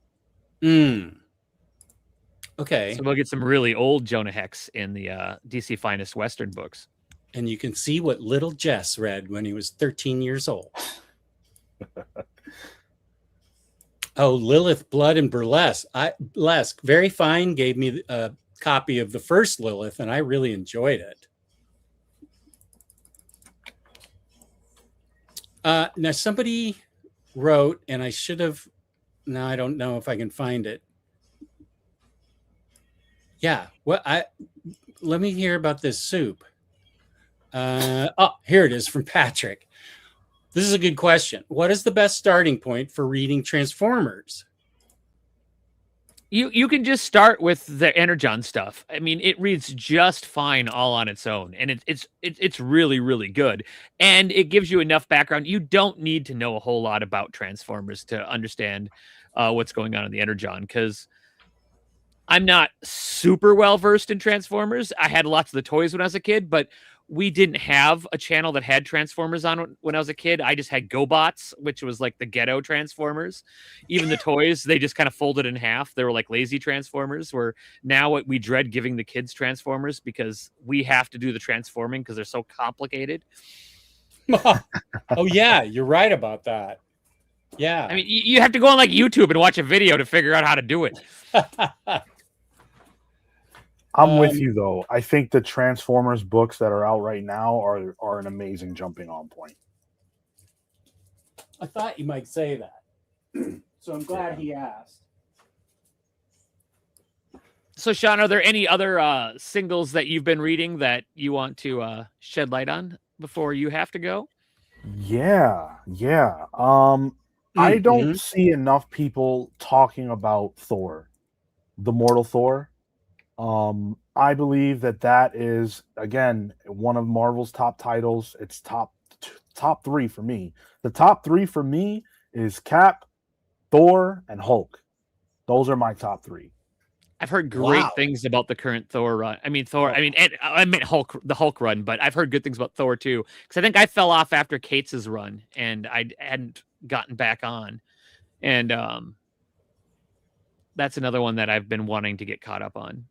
So Al Ewing started with the Immortal Thor, and then the book turned into the Mortal Thor, and there's a very good reason for that that I won't spoil. But the Mortal Thor is letting us see a version of the character that literally we've never seen before. It's breathing fresh air into the character. We're seeing him have to face off against villains that you've seen Thor fight countless times, but now there's a twist that makes all these fights that much more dangerous and believable. It's a bloody, violent, fun, very different run on Thor that removes a lot of the like mystical elements for what Thor's dealing with and adds a grittiness and a rawness that Thor's never had. Oh wow. God, you describe things so well. Thank you. I totally want to go get that book now. That sounds really amazing. And what's going on with Hulk? I just finished Immortal Hulk early in the year. Oh, So dude. that was great. Yeah, Immortal Hulk is a special book. So with Infernal Hulk, which is where we're at right now, that's what Philip Kennedy Johnson's been doing. He's got this massive Hulk storyline that he's been telling. So this is part 2 that we're in right now of 3 parts. I believe it's 3 parts. And basically the Hulk is no longer in control of the Hulk's body, but neither is Bruce Banner. There's a third party that has entered the fray and has taken over the body of the Hulk, which means that we're seeing a Hulk empowered by demonic energy that no one can stop. And so the book is really adding the tension on, because the more and more issues come out, the more clear it becomes that no one on Earth can stop this Hulk. And so the question is, who will defeat the Hulk? Someone has to. Who's it going to be? To this point, we don't know. There's a chance he might just end everything. The art is grotesque in the best way possible. Nick Klein isn't on the whole run, but he's on a lot of it, and his Hulk transformations are the best I have ever seen, ever in my life. Wow. So he's when the third, I forget now, of course, Immortal Hulk, they, spoiler alert, they went to hell, right? With at near the end. So he's possessed by that demonic entity from where did he get the demonic entity? Was it in Immortal Hulk or in this book? It was in the Incredible Hulk that Philip Kennedy Johnson wrote. Oh, okay. I haven't read that. Okay. Yeah. So that was part 1 of this multi-part story. Okay. And so then a third, okay, so he's demonic, Bruce Banner and Hulk are demonic, and then a third party takes over. Bruce Banner is doing something else. He's not. He's completely separate. He's in the book, but he's separate from the Hulk. So they separated. He got booted, yeah. The third party booted him, or did demonic Hulk boot him? Well, demonic Hulk is the third party. So he got his body's invaded. Oh, by the demonic energy. Yeah. Got it. Okay, that sounds amazing. Is Philip Kennedy Johnson the one that took over right after Cates, after that weird spaceship Hulk? No, or because it was Immortal, then it was Spaceship Hulk, right?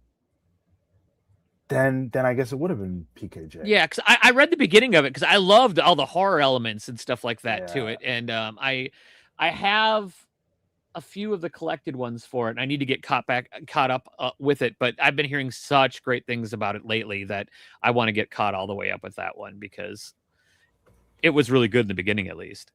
The only caveat I would add is that you have to be a fan of horror. You have to be willing to see these graphic transformations from Bruce Banner into the Hulk, but they're worth it. Yeah, well, wow. I'm a huge horror fan, so that's right up my alley. Same. I never know if Yarna is okay. First, Yarna's being Yarna. I know Sean is grateful to have joined the stream because we're about to learn some facts about soup. But Madam President posted the links in my Discord. Thank you. Betness is excited about Lilith, as you should be. This is a good question from Yarna. Is Immortal Thor linked to Immortal Hulk at all? I'm sorry, what was the question? I missed that. Yes, but only in a spiritual sense. Only like as a companion piece. Someone Oh. else said that in the chat, and I completely co-sign it. Okay. It's and thematically, but not literally. You know what I mean? Mm-hmm. I didn't see that you had already answered that. I think of Al Ewing's Thor as a companion to Immortal Hulk, like how the low sale Marvel books feel like companions to each other, the color books. Yeah, it doesn't mean that Thor and Hulk books are related at all. Right. Mephisto will just brand new day the Hulk and he will be back to normal. How dare you suggest that?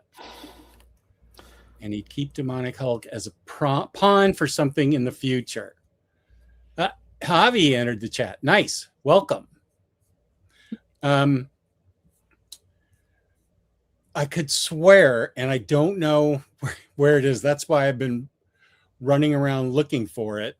I could swear I ordered Dork, and it's. I need to go to. Let me look at my recent orders that are in stock, because I could swear that I ordered Dork, and I feel like it's. I did when it came out, and I just got it on Thursday, so maybe you just haven't got it. Oh, you did? Yeah. Wait, why is this not? The frick? Okay, now Safari's not working for me. That makes sense because nothing works for me. Okay, so you just got it Thursday. Okay. Yeah. Sean, have you read If Destruction Be Our Lot?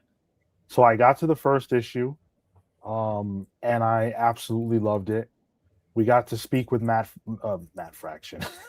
We got to speak with Matt Rosenberg about it when it came out, or before it came out, and the fact that the book's excellent, but the fact that they've done, I believe he said 17 issues are already locked in, is unbelievable. What book is this again? If Destruction Be Our Lot. It's a BatKato, why don't you describe it? It's a very odd book, but I enjoyed it. So imagine a future where it seems like humans are gone now and it's just robots. And it kind of follows an animatronic Abraham Lincoln that is. So all the robots are sentient and they go about their things. And he starts to wonder if maybe there are still some humans out there. And it looks like there are. And it starts going from there. But it's very strange. I don't think I've ever seen a book that is from the robot's point of view after the robot apocalypse where Skynet won. And it's Rosenberg is a great storyteller. I love all of his stuff. And what all is he taking over now? He's doing like 1 million books. Isn't he doing a Marvel book now? So Rosenberg's got two Spawn books under his belt. Spawn. That's and then he was announced as the upcoming writer of TMNT. Mm-hmm. Oh. And he's got this ongoing, so it's good that he has as many in the can as he does, because he's going to be one busy guy. Yeah. That's right, because it was Spawn. I was thinking it was a Marvel book, but no, it's Spawn that he's the main writer on, which is an interesting choice. Yeah. Although I haven't loved it to this point. But I have never really read Spawn at all. I've seen the movie, watched the animated series on HBO way back in the day, but I need to, at some point in time, go down that rabbit hole. Listen, I haven't read anything Spawn yet that I thought was like just knock my socks off. But I have had quite a bit of fun in my day reading some Spawn comics. And I still haven't gone back to read the OG stuff that had writers like Alan Moore and I believe Morrison and others who are obviously very notable who lent themselves to Spawn. That's unbelievable. Alan Moore writing with Todd McFarlane's art behind it? Come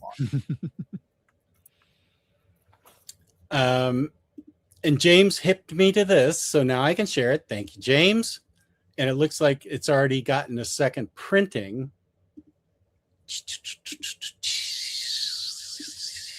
Yeah, I need to get this. Can you see this okay?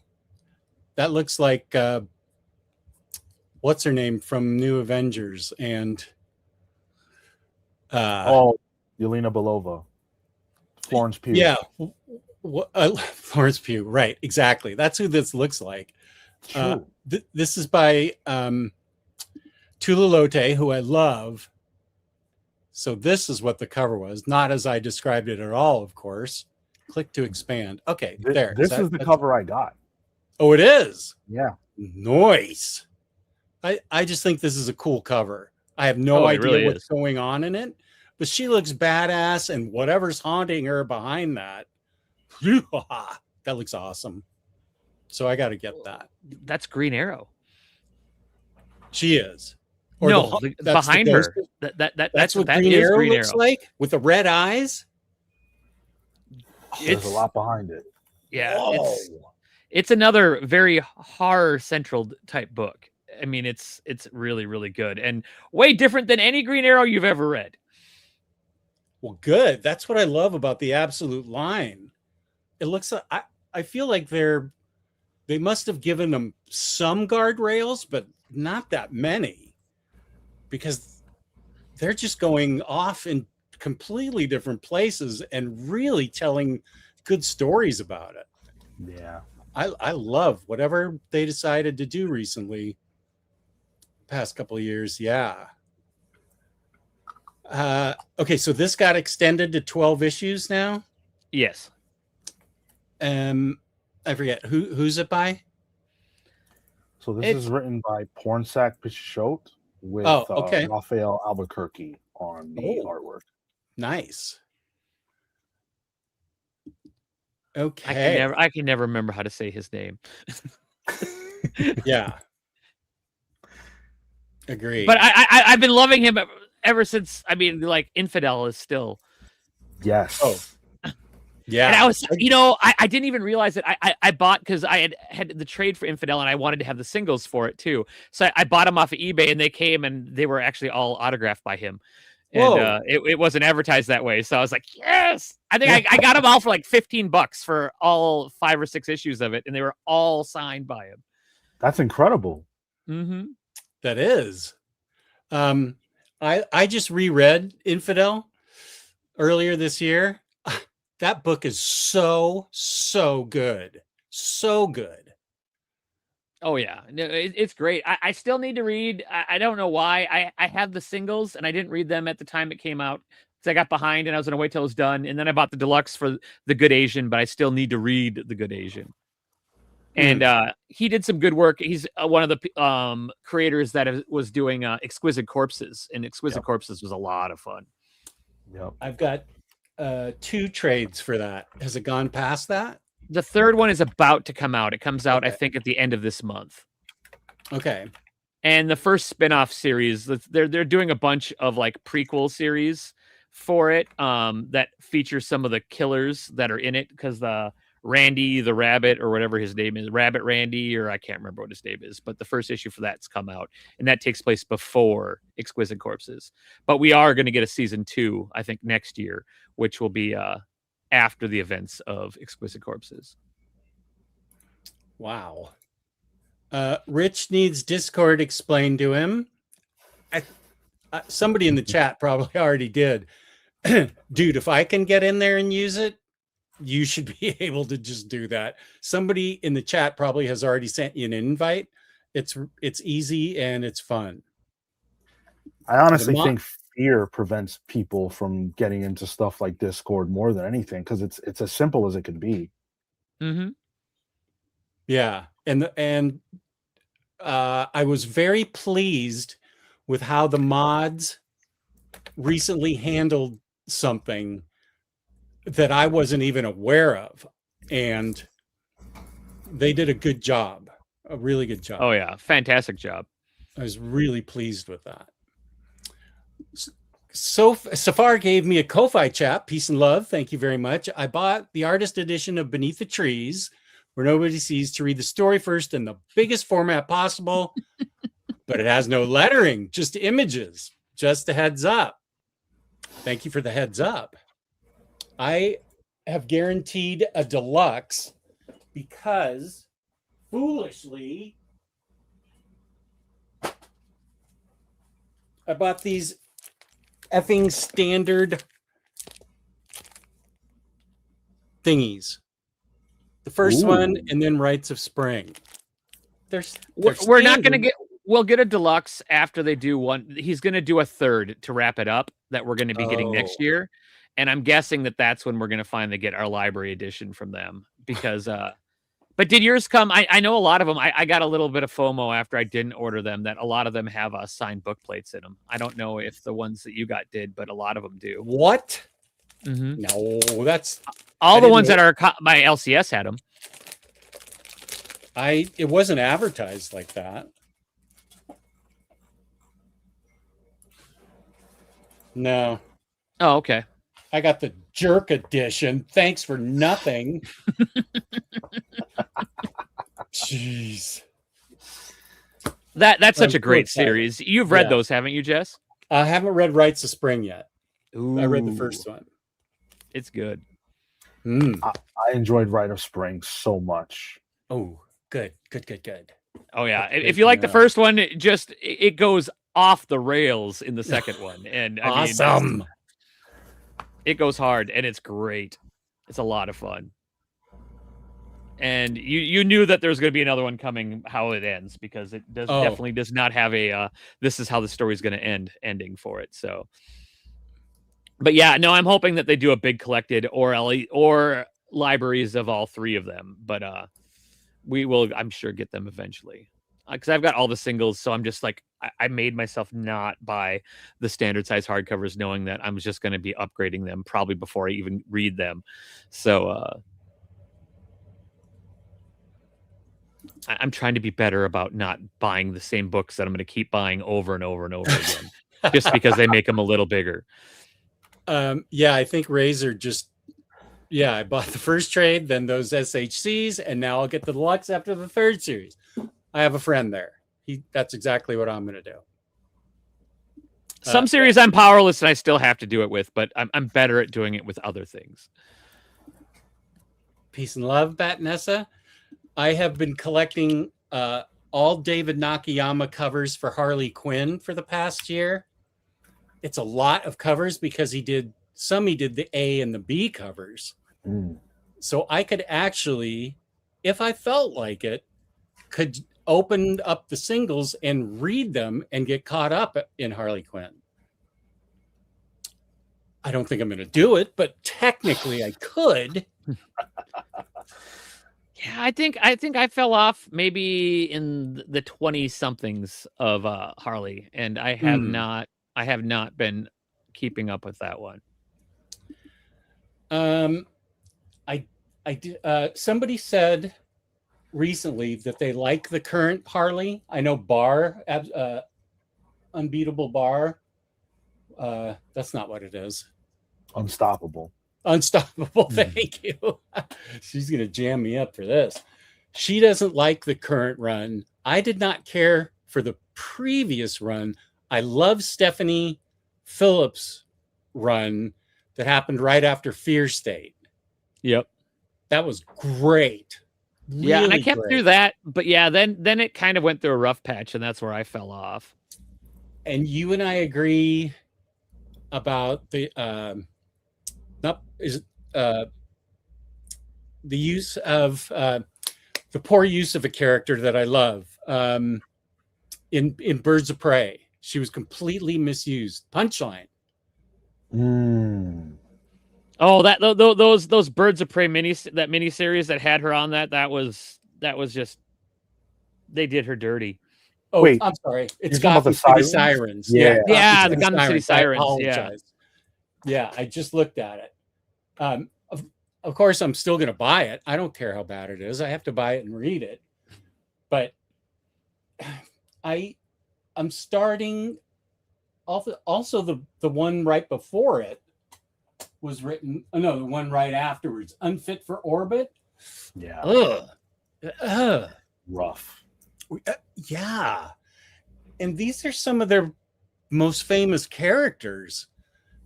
Peace and love to Leah Williams. I loved Amazing Mary Jane and some other stuff she did, but I'm not sure she has a feel for these characters. DC's gotten a lot better about getting the right creators on the right books. There was in the early 2020s, they made some really bad choices and ran a bunch of books into the ground. And they've gotten much better about finding better fits for a lot of their books. That's awesome to hear. Let's get somebody right away on Gotham City Sirens. The art's fine. It's just that I was befuddled. Okay. Yeah. Don't. I just forgot. If I could, I want to respond to this comment from Jean Remy. Who said, this one? Yes. Okay. Yes. Asking if we've read anything by Ignition Press. Have either of you, by chance? I have been buying a lot of their books, and what was it that I read? Just Brutal has been pretty good. The ones that I've read of that one. Yeah. Roots of Madness was good. Yeah. I got some issues of Voyeur, but I haven't read that yet. I enjoyed that. I think maybe Sean told me about that book before. I've heard that name a few times. Voyeur is a sexy comic, so I probably wouldn't bring it up too much. But it's very good. I enjoy it. And there's like, spy stuff in it. It reminds me a lot of almost like a Mr. and Mrs. Smith type of book with like a mixture of that and like I don't know, Ocean's 11 or something like that. But it's fun. I enjoy it. I have enjoyed everything from Ignition Press that I've read so far. I think that company is doing awesome stuff. Every book is different genres, which I really appreciate. The comic book industry has lacked genre for a long time. Even the image boom of the 10s was science fiction plus something else. Now we're getting real hard romance, harder science, hard action. Like everything is available from Ignition Press, all genres. I love that. Wow. They're very reminiscent to how when Aftershock was in their heyday. It's a great little indie label that I feel comfortable picking up anything they put out, and anything I've read I've enjoyed. And that's kind of how it was back with the Aftershock books and stuff like that I really miss that label. And but no, they're really starting to take off, and I'm happy to see it, because we need some more good indie labels that can deliver. And they've had great, because Colin Bunn has was it Ripcord? Yep. And I always try to read Colin Bunn books, and I haven't read that one yet, but I've picked up several issues of it that it's on my to read pile. What other titles can you think of? What other titles that you've enjoyed, Sean, that we haven't heard, or you want to repeat? Yeah. Murder Podcast. I have really enjoyed a lot. It's a podcast. It's a comic about a podcast that if you listen to it, you become a killer. I love it already. Yeah. So it's pretty fun. I enjoy that one quite a bit. Dog Sitter just came out. Everybody Loves a Jewel Thief was good. So I've been happy with everything they've been doing so far. Wow, that's awesome. How are you reading those, BatKato? Are you collecting them or digitally reading them? I've been buying some of them and reading some of them digitally. A little of both. Brown Mist. Ahoy, guys, just tuning in. Has Sean besmirched a beloved series yet? Is that what I get on here and do? I feel like I mostly speak positively about books. He hasn't trashed anything yet. No, we all just agreed on Gotham City Sirens, but and X-Men at the beginning, but I don't know if those are, well, X-Men's a beloved series. Yeah, but it's not really a hot take saying that it's not doing well right now, because it's universally. That's not Sean's fault. Now, Sean, have you read any of the newer, like some of the Image ones, like White Sky or Red Roots or Odin? Odin issue 1 was the best issue 1 I have read in such a long time. It's my favorite issue of the year so far, I think. The series has not remained at that level of quality for me, but the way that it started, I need to see it through. Yeah, the premise was really, really strong, but it's not moving fast enough, is what I Yeah. think with it, and it's kind of dragging a little bit right now. But like most Tinian books, sometimes you have to wait them out to Oh, see where they go. yeah. Yeah. What was the title again on this? Just for people like me that forgot it already. Odin. It's Odin. about a bunch of white supremacists that go up and try to harness the powers of Odin, and there's a undercover agent in with them In madness. Asgard? Not No. Asgard. They're like up north somewhere where it's cold. Oh, okay.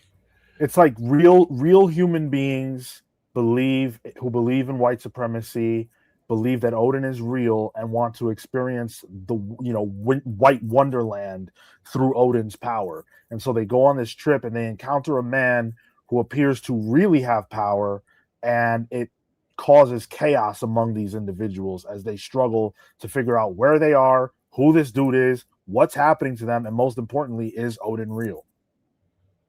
Frick. What issue is that up to? 3. The 3, yeah. That already sounds great to me. Yeah, White Sky is an interesting title that's on Image. That it's kind of like a post-apocalyptic, but it's not zombies; it's ghosts. And that one's it started out pretty good, and it's kept my interest. I'm still reading it, but it needs to accelerate a little bit for me as well. But I do like that one. Are you guys Doug Wagner fans? Did you read Narco, Sean? I didn't read Narco.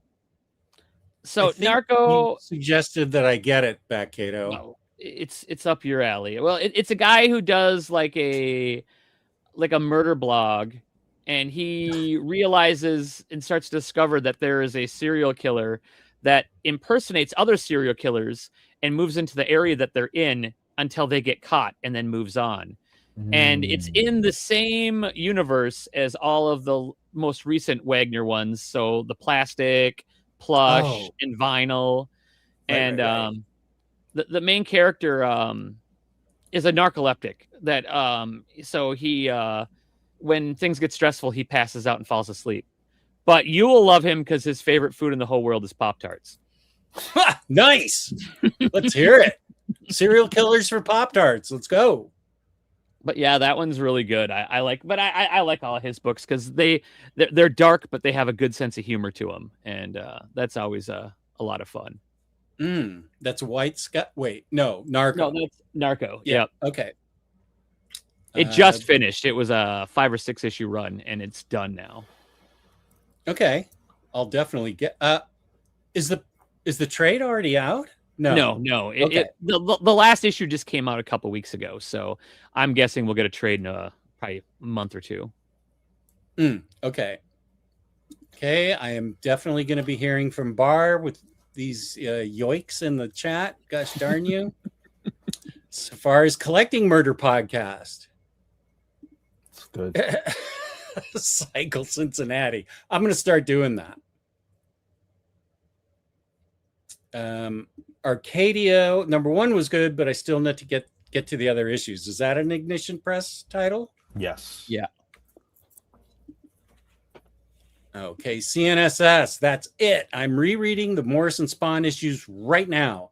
Love it when live streams inspire revisiting a book. I'm so jealous, dude. I gotta get myself that compendium, that Spawn first compendium. I need to read those early issues. It's just very daunting with how many issues there are to start out, because we're up to like 350 or something like that. And, wow. I love that you inspired CNSS. That's awesome. Yeah. Now I do have to take my leave, unfortunately. Understood.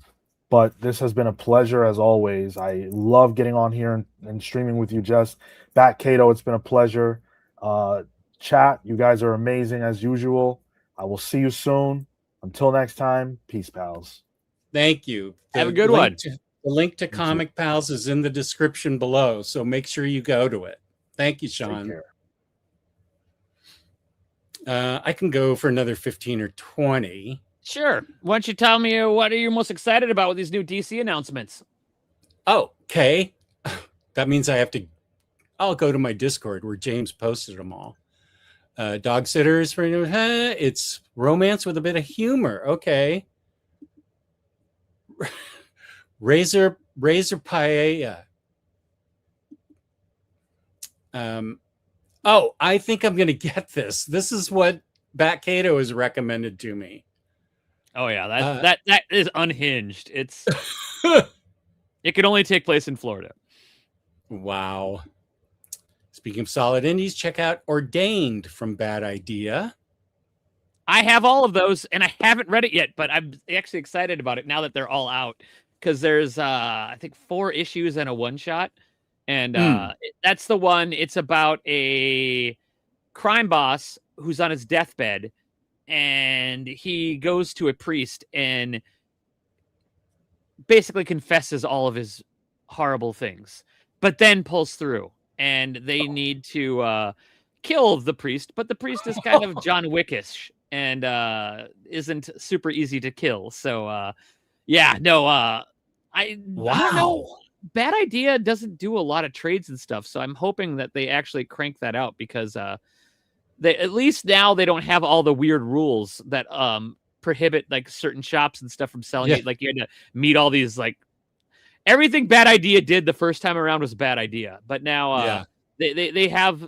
I've heard a lot about some of their other titles that are starting to be good as well. But no, I picked up all the issues of Ordained because the whole premise sounded great. I was just waiting for it all to come out, and I think it's already been optioned too. So, wow, thank you, Sazmurph.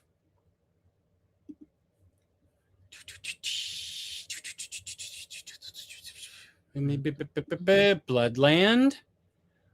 Death feels like every genre might like Ignition has. Everyone loves a jewel thief. Yep.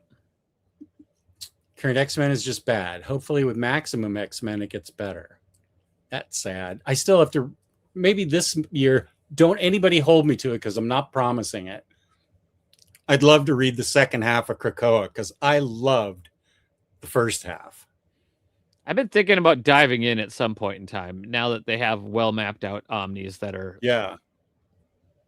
I've enjoyed the whole thing. I'd have to go in the other room to see, but I think that I finished right at the halfway point with the death and lives of Wolverine or something, which was a great idea, but poorly written. But I feel like that and something else marked the middle. Just at the end of not Destiny, Trial. Trial Magneto? Or was that part of Krakoa? I feel that, it was. I think it's in the second half. All right, let's go. I have everything. Going on a road trip. Yeah, I have everything in order. It's just a question of if I can move these boxes to get down to it. So, all right, one sec. Yeah, the only thing that's held me back is just a little bit that, everybody seemed so gun-ho on it in the beginning, but then towards the end of Krakoa, people weren't as excited. So it's on my to-read list at some point in time. I just don't know when I'm going to get there. Oh, there's so many notes here that Chris Brogan and... Oh, that's from my therapy. I probably shouldn't show that one. But there's a ton of notes in here that Kane and Chris Brogan can help me decipher. This is a disgrace. Okay, let's see. Can you see House of X? Yes. Okay, so there's Dawn. And for some reason, X of Swords doesn't fit anymore. But I'll figure it out. So then it goes Reign, Trials, and that's where I stopped with Trials. So there's all these other Immortal, X-Men Red, X-Men, Legion of X. A lot of these have gotten, I feel like a couple of these, like the Cy Spurrier ones, have gotten Omnis. Knights of X, Mortal X-Men, these are the ones I haven't read. And then it goes to the Fall of X, Rise of the Powers of X. So there's all this stuff. Children of the Vault. Well, you could knock that all off in an afternoon, right? Yes. And here, for some reason, I decided to buy all the hardcovers I could possibly do. So Excalibur, Marauders, Hellions, which was awesome. And then down to Hellfire. I think I finished with, I haven't got to Sins of Sinister yet. I forget where that is. Freddie can tell me where that is in the reading order, but I finished Inferno, Hellfire Gala, Lives of Wolverine, and I think I have to go back and start after Trial. And I I also have, for Fall of House of X and Rise of Power of X, I had to get the omnibus, which is ridiculous, but I got it. I got the David Nakayama. There's so many different ways to read that now, because they have the creator omnis for that era, and then they have the ones that are putting them all together and stuff too. So I mean, if you're a true double dipper, you could double, triple, quadruple dip and all of that stuff, I think. Right. I love Concrete. That's amazing. Yeah, there's been a couple issues of the new Concrete series already. I have not read the original, I was told that I needed to read the original to enjoy the new stuff, so I haven't. So dived good. One of the best and I've only got it in the digest format. Has it come out in a better format? Collected? So that's one of the things that really fully got me back into comics back in the 90s. NFL dude, good to see you. Royals from Image. Two brothers involved in a poker hustle get involved in a soul crime network. 6-issue mini. The trade is scheduled for November. Please remind me in November to get this book, NFL dude. I have the first couple issues of that, but I haven't got around to reading them yet. Oh, nice. Thank you, James, for all the links. Yeah, Sean's awesome.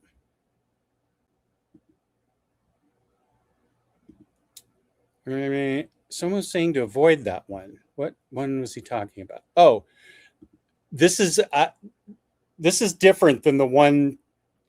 This is Matt Wagner's Batman and the Monster Men. It's completely different from the Monster Men Batman series from a few years from Rebirth? earlier. Yeah, there was the Rebirth one. Yeah, it's terrible, and I own it. And I can tell you right now, get this instead. Batman and the Monster Man. Matt Wagner, he does a great job. Yeah, because I think all of that, the Night of the Monster Man Rebirth stuff is all in the first Tom King Omni.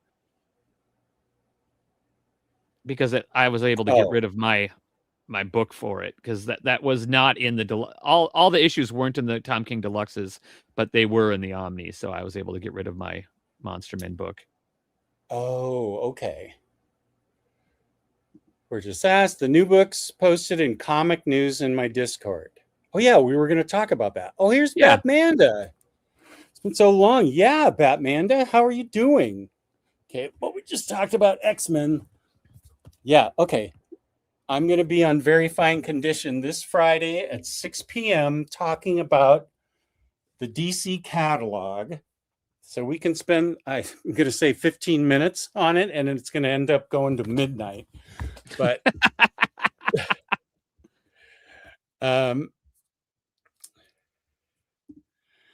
it's amazing. Yes. Oh, the current one. Please jump in to support this mini. Paul Chadwick has. Oh, that's so good. That's so good. Yes, I thought so. Oh, here's Dana. Dana, it's late where you are. Welcome. Good to see you. Right. I got the Uncanny one that Gillen put out earlier. I got that Omni. And yeah, I know. but I finished the first half in like a year, so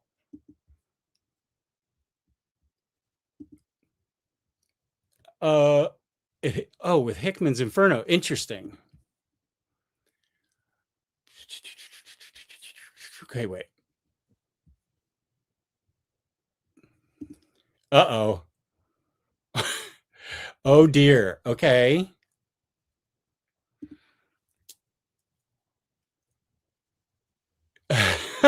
This is the one BatKato has very, very much hipped me to. I can't remember if I ordered it. I'm going to have to go back and look. But yeah, he's spoken about it all the time. Yeah, that one's a lot of fun. That and what other trade just came out that you should get? Oh, Kyle Stark's Wrestle Heist was really good. Oh, I love Kyle Starks. Mm-hmm. Heard it here first. Second half of Krakoa Book Club. Yes, probably.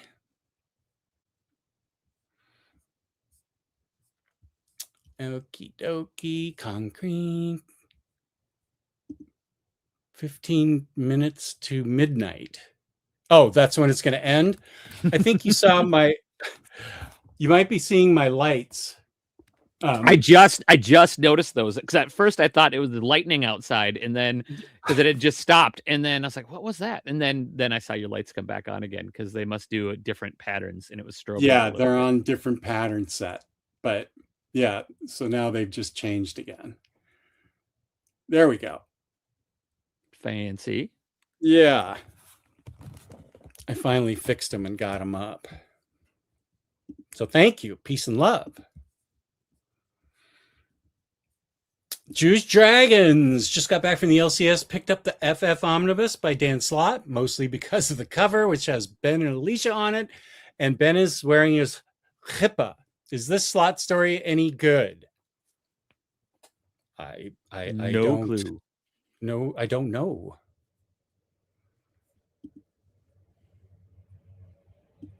A lot of bats here. We're all bats. On Baturdays.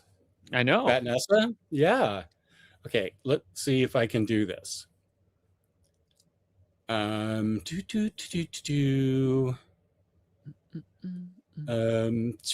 Comic news. Oh my God, this is unbelievable what James posted. I don't even know. So many. Oh. All right, let me share this. And I'm not 100% sure. I highly doubt we're going to get to everything. That's fine. But we can get to what we probably really want. Okay, let's see how this looks.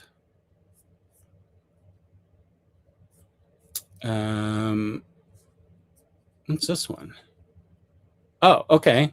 I'll get this. Okay, I can really. Okay, yeah, this will be fine. The Catwoman covers have been just fantastic. The current when it came back. There's Supergirl by Peter David. People are extremely excited. Okay, people are really excited about that. I've never read that run, so I haven't either. But at least now there's multiple ways because there's been 2 DC's Finest from that run already, and now they're doing the Omni, so that's great. Yeah. And now that they're doing the final Crisis DC's Finest, I'm gonna get my 2 Omnis. I know it. Nice. Oh my gosh, what the? Okay, wait. There's Marvel. Why is Marvel here? Oh my! You got to be kidding me. Where's the beginning of this? This is too much. I'm trying to remember where it all started. Where did this start? This is crazy. I have a Judge Dredd primer on how to get into Judge Dredd that I did like 10 years ago. If James could find it, teaches you how to, or shows you exactly how to start with Judge Dredd. I've never read Judge Dredd. Big fan of the Anthrax song "I Am the Law," which is about Judge Dredd.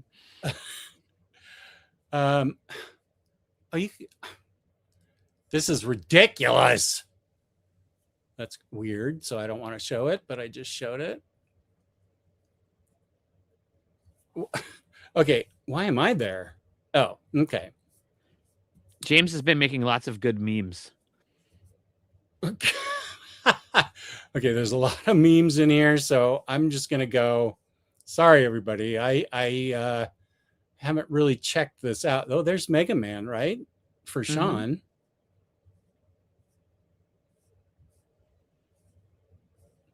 I can't believe that they have already announced the second Poison Ivy Deluxe when the first one hasn't even come out yet. That's DC really doubling down now. Okay, Yeah, I'm wow. excited. I'm excited to be able to finish off the Chip Zdarsky run. Even though the current run is fantastic. I've been loving I've heard a lot run. of people loving this. Yeah, Here's Fraction's volume doing 8. a great job. We Okay, got I a wanna new get this. we've now been introduced to they're using Alfred's niece, I think is what she is. She's the new New Alfred. Oh, she's the new Alfred. Okay. That they're like some society that they trained to replace them, even though it took many years for her to come. But no, she's just started now, and it should be pretty interesting.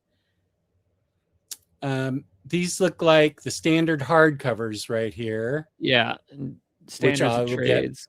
I'll get all of these, of course. So thank you, James, for all of this, which I'm saying ahead of time because I haven't. Oh my God.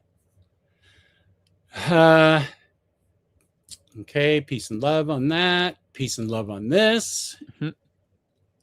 Oh, this is good.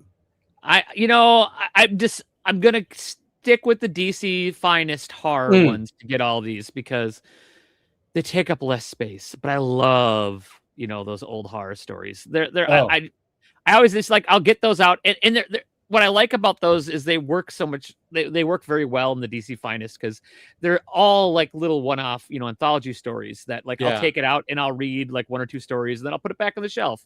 And whenever I need a palette cleanser, I grab one of my weird DC's finest, like the Western or war or science fiction, and it's kind of always fun to break up the monotony sometimes. The House of Secrets and House of Mystery, the first 2 volumes, have crazy great creators. Like crazy great. Robin Year One. I read that. I like Batgirl and Nightwing Year One a little bit better. Wait, Nightwing? Yeah. But this is still good. Yeah. I'm happy that they're reprinting this because that one's really good. Green Arrow Year One.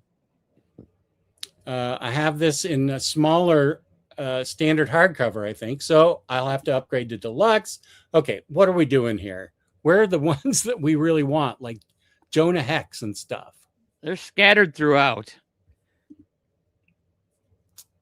And, they're reprinting all these trade paperbacks, but then we're going to get them all in the Legends of the Dark Knight omnibus. So I'm pumped for that book.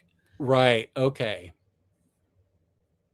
Superhero Green Arrow Volume 2 that takes place right after the Smith Omni that came out.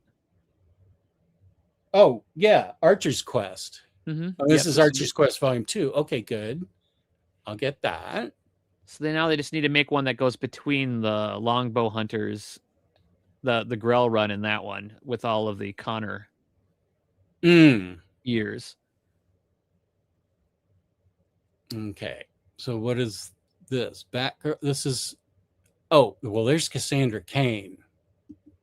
People have been dying for this. Yeah, this is amazing. That one was a no-brainer. Yeah, this is amazing. Paperback. No, those JLA books are nice for the people who don't have the Omnis because they actually will have it in the order versus. The 2 big JLAs between the Morrison and then we're getting the Mark Waid one later this year.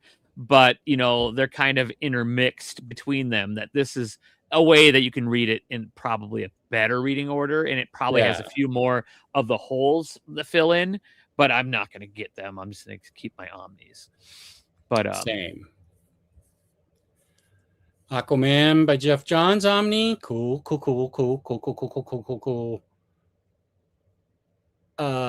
Book 4. Yeah, book 3. Well, I think these are the trades.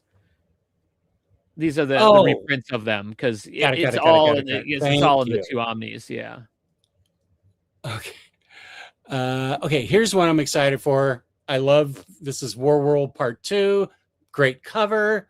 Philip Kennedy Johnson, though, great writer on this. Yep. And here's Marvel putting out something.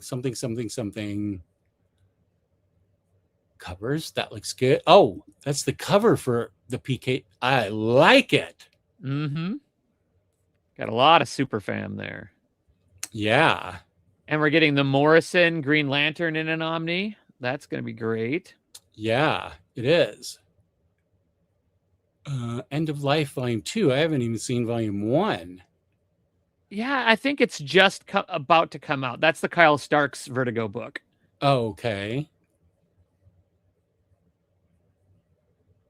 Okay, here's a bunch of DC Finest, which I think we will be talking about on Very Fine Condition. That's a cool cover. Elseworlds Volume 2 Superman. Yeah, it's got like red suns in there and lots of. Oh, nice. DC Finest here. This is all on my Discord. They're doing the question. Yeah. Which for those who don't have the Omnis, that's a great way that'll be a nice way. And the thing about the question ones that the Omnis don't have is they start with the Carlton stuff. Oh. And the Omnis don't have that. Oh. But it's just a few issues. Wow. I mean, really, you could probably just get the first one. And then because you have both Omnis, don't you? Yeah. Yeah, you could probably, the nice thing is when you get those DC's Finest, if you get them at the right time, they're very affordable. I mean, if you get them for a little over $20, and that's a steal for what you get with them. Yeah. Bronze 8. Okay, that's an Omni. This is a reprint. Oh, wait, this is a paperback. I think they're doing trades now. Okay. Okay, we saw that. Ooh, Lonely Place of Dying. Or Batman, yeah. That will be after the one that just came out, I think. I don't know this book. I feel they have those like weird, like the flip ones, the comics that they have digitally, and this one and like the Nothing But Nightwing one, and there's a few other ones that are now getting physical releases. But they were all, I think they were web comics on the DC site that were made that are to read easy on the phone, where you could just flip up, through each panel and stuff like that. Well, that's cool. Whoop. Mm-hmm. Supergirl. Yep, everybody's crazy for that one. Lots more compact classics. I don't know when I'm gonna. They keep playing chicken with me. I get every single compact comic one. But eventually, I'm going to just have to stop because I think they're going to hit 45 by the end of this year, and there's a lot more coming next year. But I'm still on for them, but we'll see. Here's one that really, really has needed collecting. Well, and the first compendium was out of print, but they're bringing it back later this year, and I'm glad they announced this because I was going to get that compendium and finally read Tom Strong because I haven't read that yet. But now that they announced this, it's a no-brainer. I'll just get the Omni instead of the compendium. I thought Tom Strong was right here because it's so oddly collected. I may have moved it. It's like 2 deluxes and then a bunch of might not even be deluxe. What the hell? Where is that? It was right here. What? I must have moved it. Anyway, it was one of those things that wasn't collected properly. So this is awesome. This is Alan Moore being really strong. The first 2 Omnis are going to be awesome. Now, if they do that and either make like a top 10 Omni or reprint the Absolute, I would be very happy about that. Yeah. Oh, I'm very happy. I was very happy. Oh, there's the Amethyst. Yep. Yeah. I know so little about Amethyst. It just reminds me of She-Ra from He-Man. I know 0 about Amethyst, but I'm going to get it anyway. Absolutes there. Yeah, they're reprinting my Black Mirror. Oh, good. because that'll be the only out of print Batman one I don't have, so I'll be happy about that one. And yeah, these Neil Adams ones, they look beautiful. Did you see the video of when they showed off Yeah. the it looks with the, Somebody the shared that bright with me. yellow gilded pages. Yeah. Oh, it looks beautiful. So this is volume 2? Yeah. Okay. Legends of the Dark Knight, Lobo, Aquaman. Where is Jonah Hex? It was in the last one of the later batches of them. So Yeah. This is a good book, but it's not what I'm looking for. Star Wars, nothing but Star Wars. classic Bill Murray SNL. If there have to be wars. A lot of people happy, excited. That's good. That's good. That's good. Okay, wait. Okay, there's Morrison. Here's Green what you were. Lantern. Yeah, here's what you were talking about. That's exciting. Nightwing Yep, another compendium. compendium, number 4. Oh, here's what you were talking about. The Yeah. deluxe volume 2. Of course, I will absolutely get that. Well, I'm happy that DC is bringing deluxes back. Because sometimes Yeah. I would just as soon have them in deluxes than Omni because they're a little easier to read. But they always like to then throw something in that makes me have to get the Omni instead. Uh-oh. Okay, just a sec. I stopped sharing. Oh, damn. Okay, thank you. All right, hang on. Yeah, okay, I'll show more. Wow, okay, so this seems to be popular. Nice. Good suggestion there, Mark. Let's go back. She's a witch. We just saw that. Savage Dragon. Okay, this is she for you. She sent 30th anniversary of this. Well, I've never heard of it before seeing it in the Discord that day. But I'll have to I think I remember seeing look it into it. collected. I mean, not collected, back in single issues.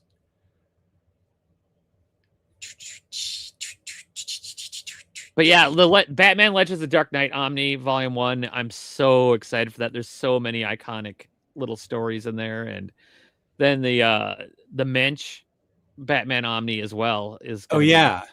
That's going to be awesome. And I can't believe that there's enough Lobo to fill a second big freaking compendium. Yeah. I need to get that first one. Okay. I Amethyst. have that. Oh, and then Orion is remapped in a better way. Oh. So it's going to make some people rebuy it that even have the original out of print one. I should really get rid of my original Flash books that are such mousetraps. My Jeff Johns ones. Oh, here's what you were talking about. Yeah, this is a big deal. So excited about that. Yeah, I remember reading this in singles. It was great. Yeah, because there's lots of and then look at that. All of Kelly Thompson's Birds of Prey already. That's amazing. I am really pleased. That out. Yeah, I'm really pleased. I will absolutely upgrade to this because she's great, and so's this book. Here we go. Let's go. Yeah, I'm so excited for this. This will be my number one most excited. That's what I'm most excited for. Because it's good. I mean, it's the pure hex. Because All-Star Western's a lot of fun, but that does time jumps and makes Jonah not look like Jonah anymore, and just some weird choices, but it's still fun. That was the New 52 one. Yeah, and it's very Gotham central, Gotham centric. I mean, because a lot of it takes place in like the Wild West version of Gotham City. Exactly. Yeah, I remember that. And we get a little bit of the Court of Owls shows up in there because when the Court of Owls compendium comes out in a couple of months, it'll have a couple All-Star Western issues in it because they pulled that part into they had it cross over since it's all flashbacks and a little more of some of the origin stuff for Court of Owls showed up in All-Star Right. Western. Okay. I remember all that. So I still have the trades of this. There has to be a volume 2. Oh yeah, Yeah, this will definitely take 2. Maybe 3. I have, okay, I'll count out loud. 1, 2, 3, 4, 5, 6, 7, 8, 9, 10, 11, 12 trade paperbacks. So it's at least 60 issues then. Yeah. Well, that could be 2. Yeah. This is what I'm most excited about. Yeah. Volume 3. Mm-hmm. I didn't even know there was a volume 3. Yep, this will wrap it up. This will be the end of all the stuff until the New 52 run. Okay. And I mean, Ostrander's run is so good, and I'm excited for this one. 11 volume 2 is en route to me right now. So nice. But yeah, because they got a lot of, anytime they showed up in anything, they have that incorporated in that. So it'll be a good, finale to all the Ostrander Suicide Squad stuff. They did a great job picking up any little appearances or anything they did post his run. So, Chris, no, you should get All-Star Western, but you can read it after this first one that's coming out next year. You can read All-Star Western right now and it's fine. Have you not read any Jonah Hex? Let me know about that. Birds of Prey, nice.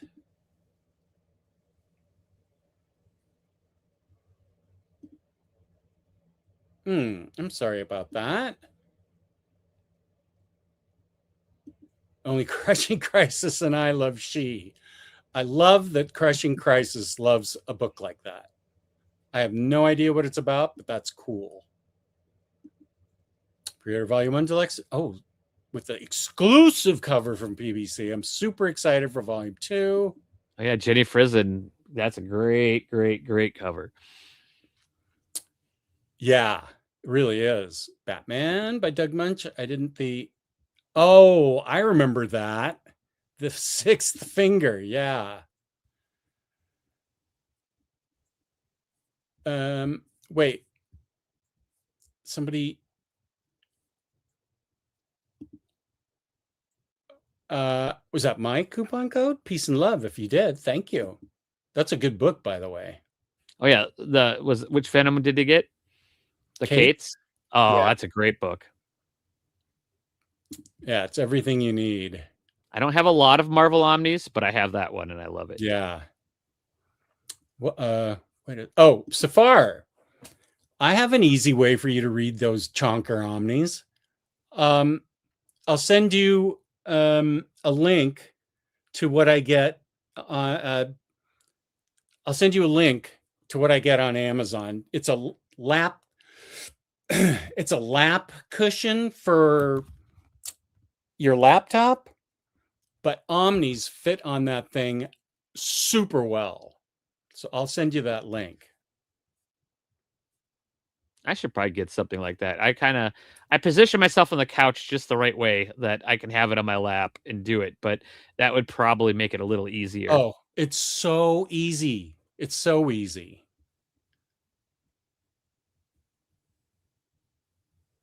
Wasn't there a Suicide Squad series right before New 52?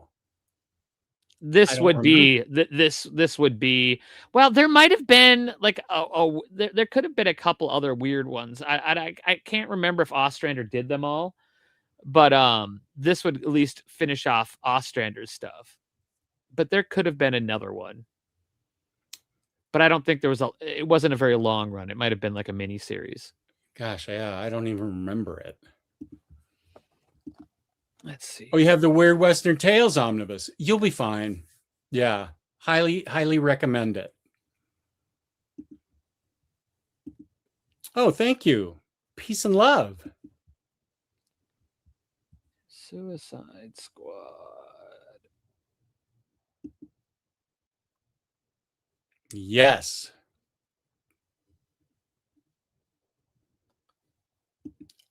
A podium. Sure. I'm glad I could help. All Jonah Hex is good Jonah Hex. League of Comic Geeks shows a Suicide Squad series by Keith Giffen. Giffen, yep. There's the first issue right there. Pulled it up already. Nice. N50, two Super Suicide Squad and New Suicide Squad. Oh wait, for New 52? Wait, where are my Suicide Squad books for New 52? Oh, and then Ostrander came back in 2007 and did the Suicide Squad Rise the Flag. I know that's in the Omni. And that would be what was right before. So the Giffen run looks like it was a 12 issue, so we could maybe get a deluxe of that, but that wouldn't there wouldn't be an Omni for that one.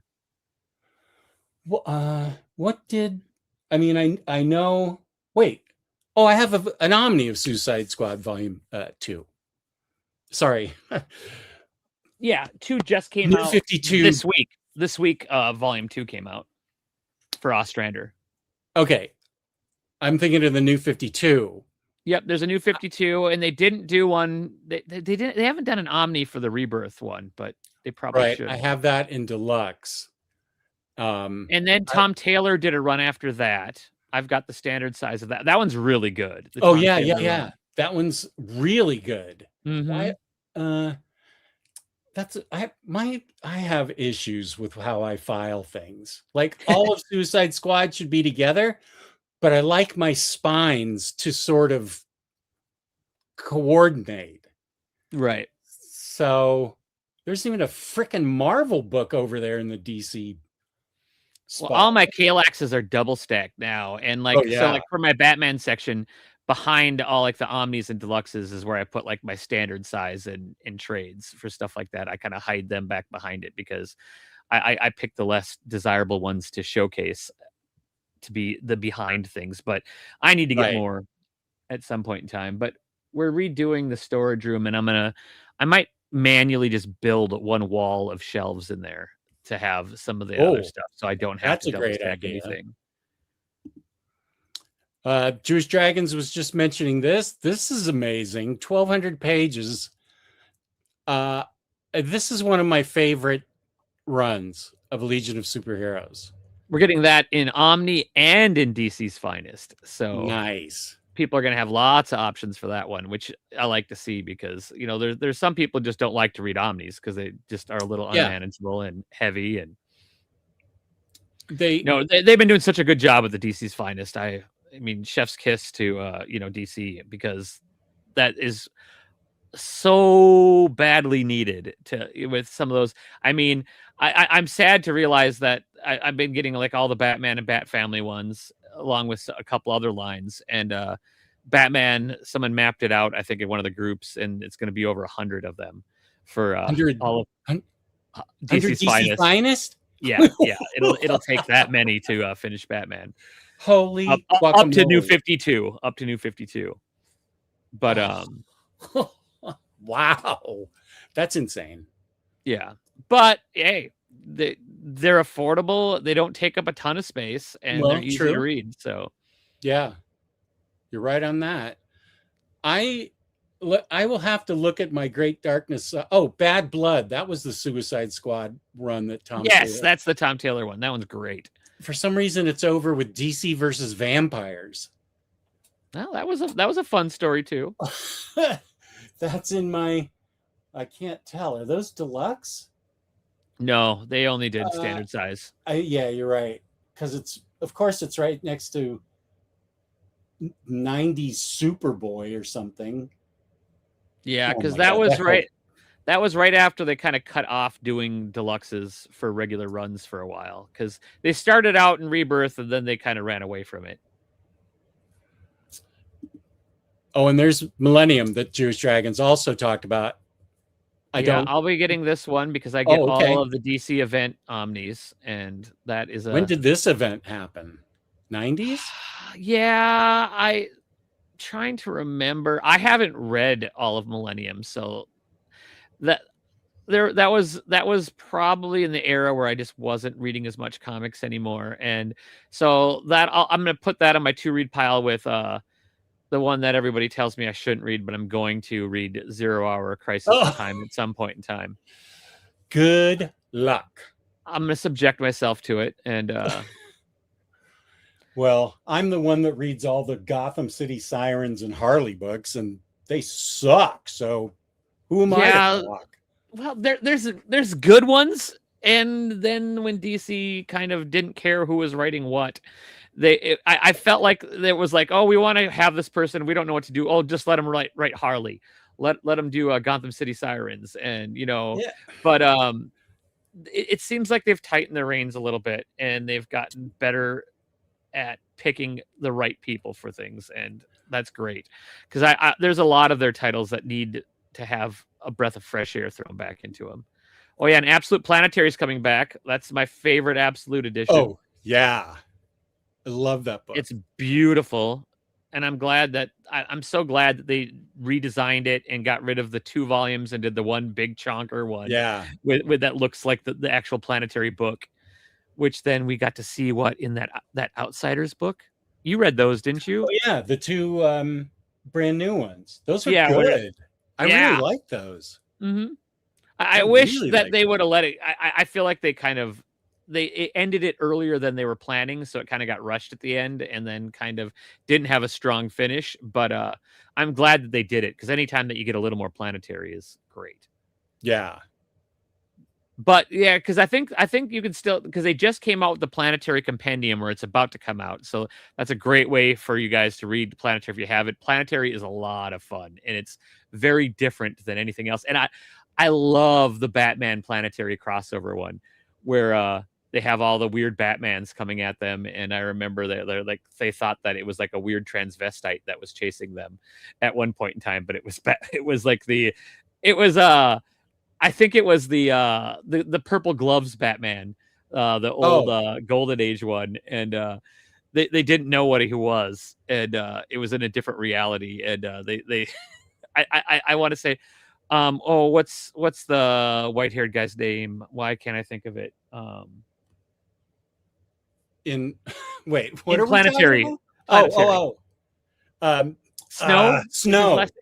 Last name Snow. Yeah, he didn't know who Batman was, and he saw this weird Golden Age Batman coming at him, and it's like, I don't know, but there's some weird transvestite chasing me around or something, and I got a chuckle out of that. But yeah, no, because I think Planetary crossed over with Justice League, Batman, and then I think it also crossed over with the Authority, right? And all of those are in the Absolute. Yeah, and I highly recommend that. Nicely done. Very DC finest. I mean, great omnibus. Really pleased that you got it. That's awesome. Super Friends DC finest. It's just ridiculously awesome. Mm-hmm.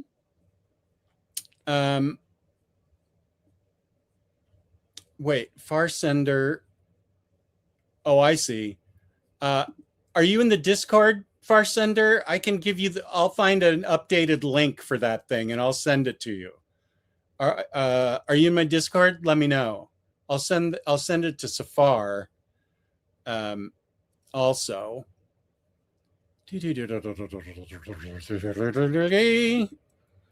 And 30 issues. Then New Suicide Squad, got it, was 22 issues. Then Suicide Squad Rebirth was 50. Then another series and another 15-issue series. Okay, I'm sure that I got all of those. I got the first 3 Rebirths. Okay, they're all misplaced. I suck.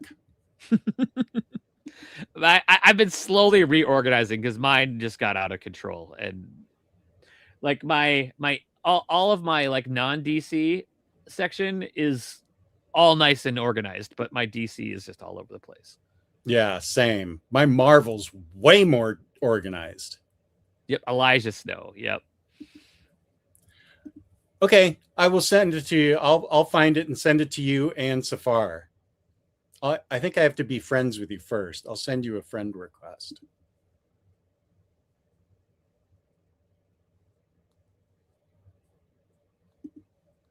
That scene from Planetary Batman crossover gave me one of the biggest gut-busting laughs in my entire reading life. Yeah, Yep. that was It was a lot of fun. yeah. What I'm interested to see is they're doing something different.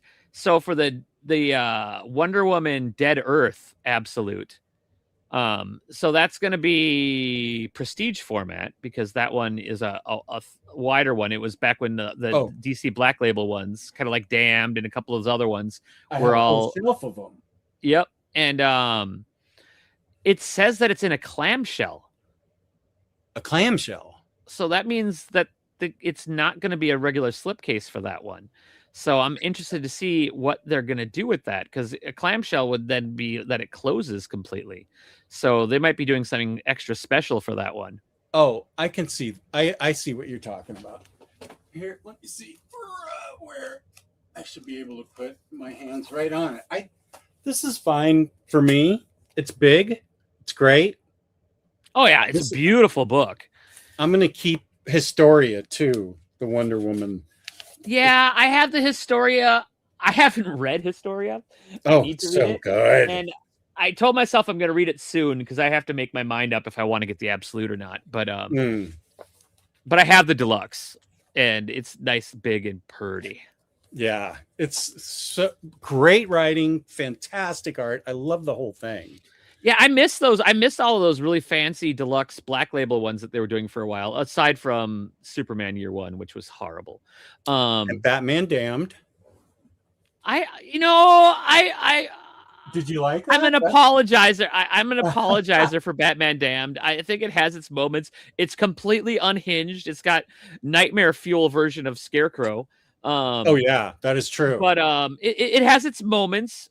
It's not the easiest story to read. It's weird, and they took they took the bat dong out of it, but that they got way more. People were way more up in arms about that than they needed to be, because it was a silhouette in one panel. But like the Harleen Deluxe is just beautiful with the acetate pull-off cover. I mean, okay, wait, I'll get that. Yeah, show people that. I mean, that is a must-own if you like Harley, because that is just beautiful. This all fell off. How'd this fall off? Yeah, James, would you like to find my Harley Quinn Joker Harley Criminal Sanity and Harleen? I did a video on those saying how much I loved them. Aren't they doing another Criminal Sanity series coming up here? I thought they announced that they're going to be doing a second one in that. Oh, okay. I don't know. Here's both of them. Both highly rated, different reasons, but they're great. Criminal Sanity is such a different take on Harley. Yeah, completely. That's why I love it so much. She rides a motorcycle and is like she's a private investigator. Oh yeah, is she an investigator or she's a cop? Yeah, because she's investigating the murder of her her girlfriend that was killed by the Joker. And sorry, spoiler. It's got two different artists in it, which is great. Yeah, that's all that they say. That's pretty much right away. So yeah, not too much of a spoiler.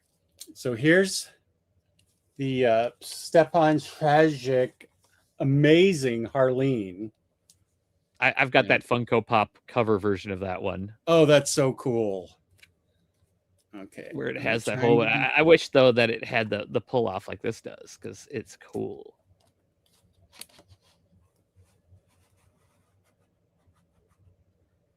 And so part of the cover is clear, so you can see her eyes underneath it. But then when you pull it off, you get to see. And part of her, you can see her eyes and her face right here. Yeah, it's just face right here. That's the extra mile that they normally don't go with the deluxes that they went with this one, and it's just fantastic looking, and it's a really good story.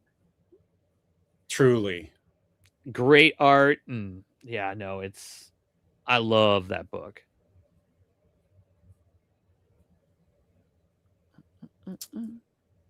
Are they going into the Disney vault? Madam President recognizes that. What did they? Probably all those old clamshell VHS Disney ones were all in those big white clamshell cases. Oh, okay. I also love that. As a matter of fact, James, would you like to find my review of all the large Black Label books? I also did not care for Get Joker by Jeff Lemire. No, that one. I didn't like that one as much. And I feel like there was a one shot that came out right after that's not even in the deluxe, which was weird. But yeah, no, Get Joker was not great. Oh no, Killer Smile was the Lemire one. Get Joker was the Suicide Squad one. Yeah, because there was two Suicide Squad ones. There was Get Joker and Blaze. Right. I have sorry about that. I do have Suicide Squad, Get Joker, meh. Total meh. Yeah. I have and so I did a review of all of them. I got rid of, what was that? Oh, Killer Smile. Yeah. Yeah, Killer Smile is the one that I think is missing one of the one shot. I don't think is in the deluxe, but the one shot wasn't great either. Those two, and then the Alan Moore's Superman Year One is just not good at all. Frank Miller. Oh, Frank Miller. Is that who? Yeah. Frank Miller. Spoonie, there's your answer from BatKato. I've heard nothing good about that book. No, burn it. Bruce, burn it. I didn't even get it to review it. I have the singles for it, and they will never be read again. The second Criminal Sanity was delayed. Okay, cool. That's good to know. Mr. Tex knows what's up. Nice. Here it is. Thank you. Omnidog's Vault, Harley Quinn Grows Up. Nicely done, James. That's about these two books, and they crush. Yeah, they're very, very strong. I'm wanting to get a regular Harley series that's at that caliber, because she deserves to have it, because they just don't ever really know what to do with her. And since Tinian's run ended, there hasn't been a whole lot with her. So, well, they did do, there's that new Gotham City Sirens one, but I read the first couple of it and I fell off of it. Is that the Love Hurts one that I just read the cover for? Yeah. I think I read the first 2 issues of Love Hurts. I read the first one and I wasn't super impressed by it, but I was going to keep going. And then I read the second one and I'm like, I'll wait till this is all done. And if people start saying that it ends up getting good, then maybe I'll go back and read it. But I stopped after the first 2. And who's writing that? I have no idea. I have it right here. I could probably find out. Oh, thank you, James. Here's the other one. Ranking DC's oversized Black Label books. Peace and love. Thank you, James. Let me find it here. Suicide Squad. Yeah. I think that was Get Joker by Azzarello. It has for some reason I still have it. It has a very ambiguous ending, which I didn't care for. And then I read another Azzarello book, and I feel like it was Nightwing. I can't remember, but it also had an ambiguous ending. Like Supergirl, Woman of Tomorrow, ambiguous ending, fine. It was perfect with the whole book. In the Suicide Squad, Get Joker, and whatever the other Azzarello book was, I just can't remember. It was a cop-out. Total cop-out. So Sirens Love Hurts is Teenie Howard is doing it. I see. Okay. And it's a Black Label 17+ book, but it doesn't have what was in the first 2. I didn't see anything that was deeming it needing to be adults only. but it's a 17 plus black label. Okay. Here's a compliment for you and your Joker figurine. Oh, the creepy plush with the real teeth. I forgot it had real teeth. God bless America. That's crazy. And here for this Stranger, Something's Killing the Children fans. They're making real ones of these now, but Amy used to make these Octo plushies that Erica Slaughter's little companion thing from Something is Killing the Children. That's amazing. Oh, Joker fell down. Oh, I didn't put my monster cereal guys back up. Oh, yeah. But they only made Count Chocula and Frankenberry. They never made the Boo-Berry big one. So I was sad. Oh, I have. It's kind of odd, but I still wear it a lot. I have. Ooh, that's great. Yeah, he's huge. They're giant. Oh, wow. And there's no Boo-Berry? No, I just got Count Chocula, and they did. I have smaller ones of all of them, but they didn't make the big one for Boo-Berry for some reason. I have a Roosevelt shirt that has all the Monster cereal mascot heads on it, including Fruit Brute and Yummy Mummy. Ah, nice. But I connect those to Halloween, really. But in October, it's too cool to wear a short sleeve shirt like that. So I wear it in the summer and I just go, whatever. That's pretty much my philosophy on everything right now. It's cool. It's cool. Wesley, you didn't like very many of the Black Label books. Okay. Well, they're not everybody's cup of tea. I mean, they're definitely, some of them are very sometimes out of character for some of the people that they portray in there and stuff like that. But I think they're a lot of fun. The one I never read that I kind of wanted to was, did you read The Last God? Yes. Is that good? Oh my God, it's so good. Back when the Minister of Comics was on, we interviewed Philip Kennedy Johnson about it. Maybe James can find that. He was a great guy, and the effort that went into making that book is incredible. He's a musician. I think he plays an instrument in the Navy band. So he's been a lifelong musician, and he wrote all the ancient music that goes with it. The chapters are separated by lore about what's happened and what's happening, and you can't skip those. They are prose, but they've also got a lot of illustrations, like the original music and notes he wrote for it. Let's see if here it is. For some reason, of course, it's down next to Plastic Man.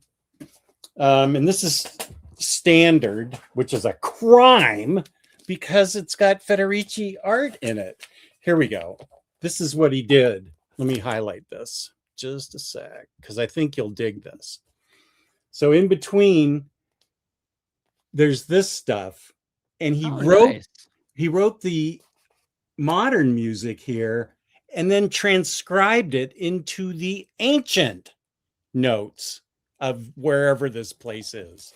Oh, wow. This is some stuff, man. So good. Well, it's always, I love it when in the deluxes and stuff. Well, even though that's not a deluxe, but it has stuff like deluxes in it that, that when you get to see some of that behind the stuff, because I'm a big music nerd. I mean, I grew up, had to play piano for a half hour every day, had to practice until I was probably almost done with high school. And then could play saxophone, did percussion pit in a drum corps for 2 summers, and sang in a punk rock band for a long time, and all kinds of fun stuff. Here's more lore in this.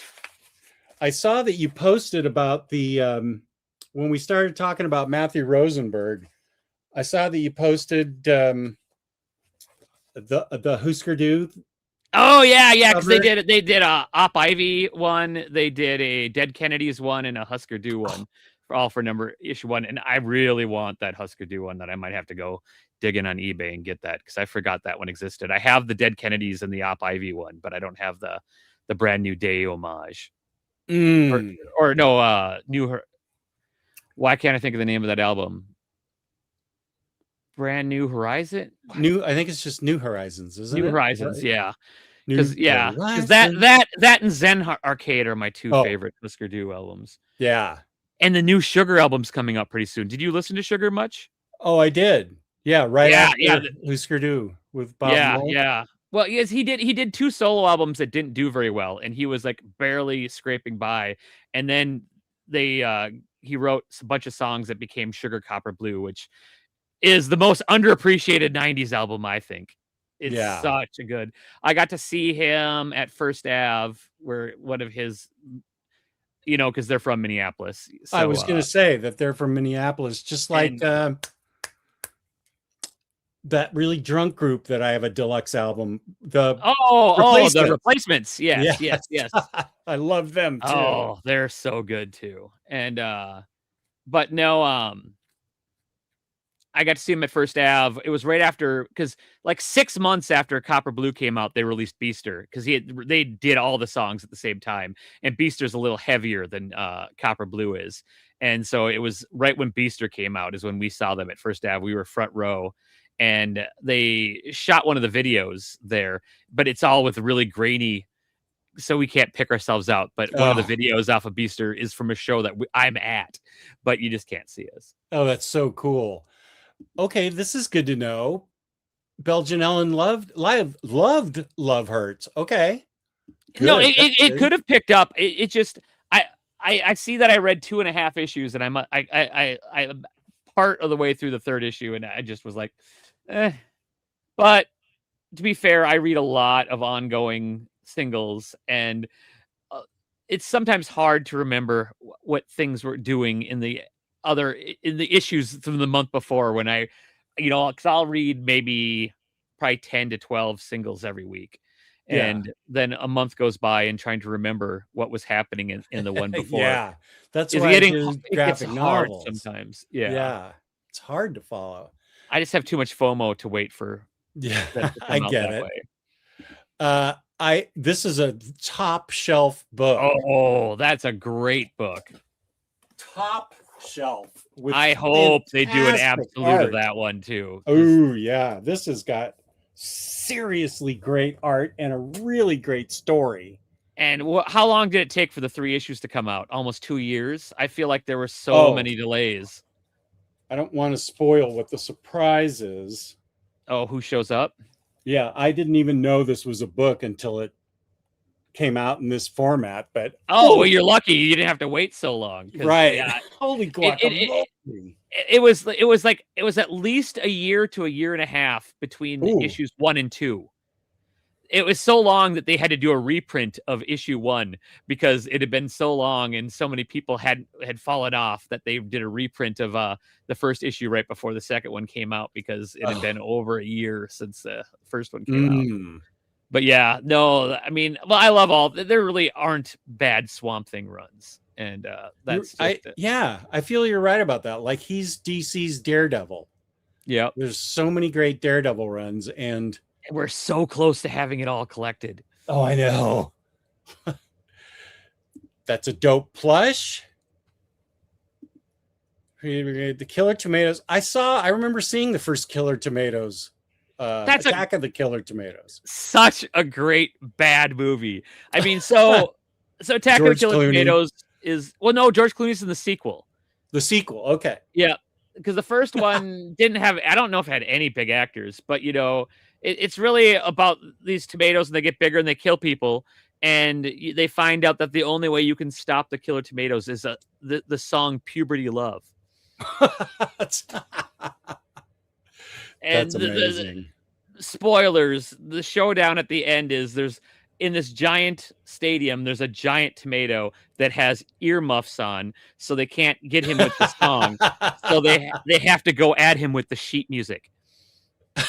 That actually sounds fun. Is that the sequel? No, that's all in the first one.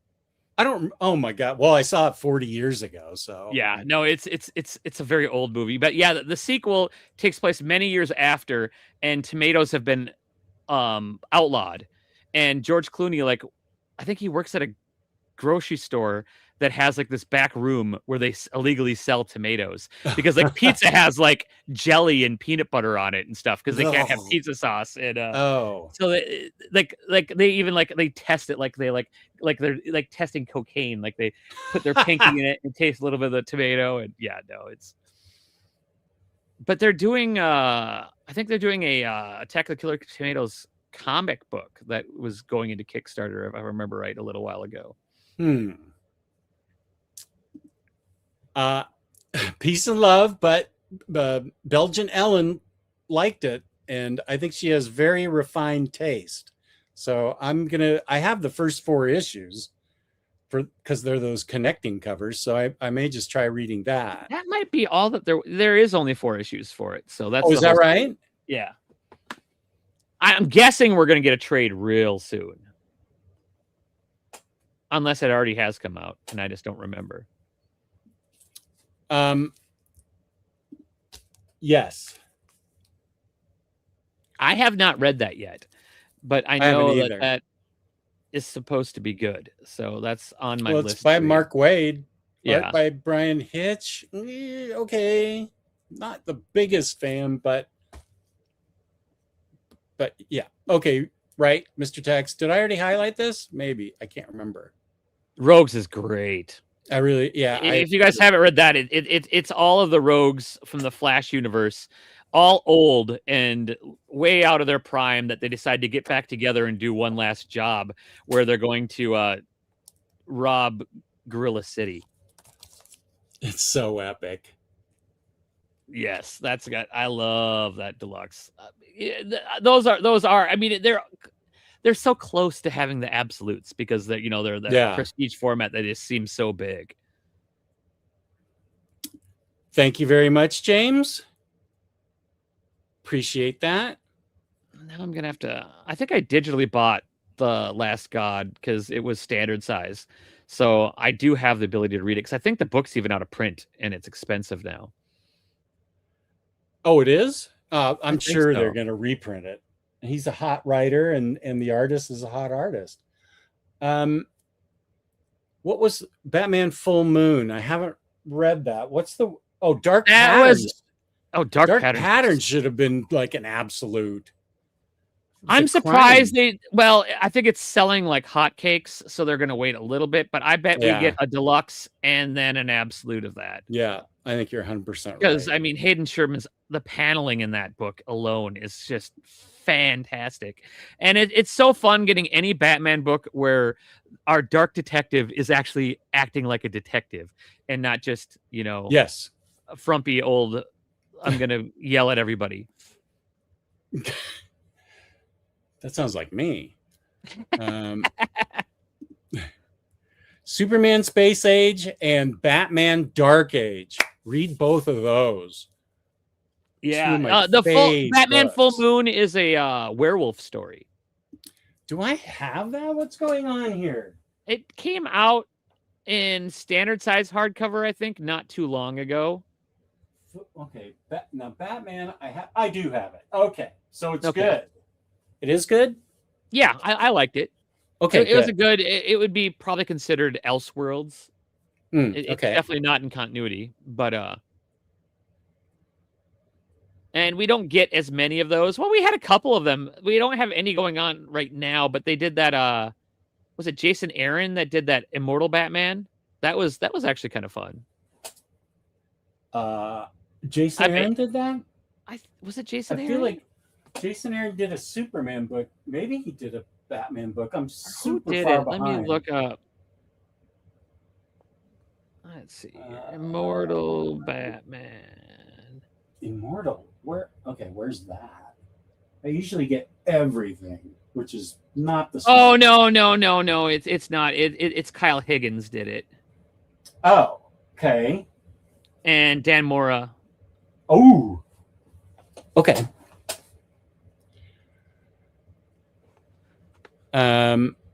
Peter, welcome. Hey, just sorry if you spoke on it, but how is the Doug Mensch Batman material?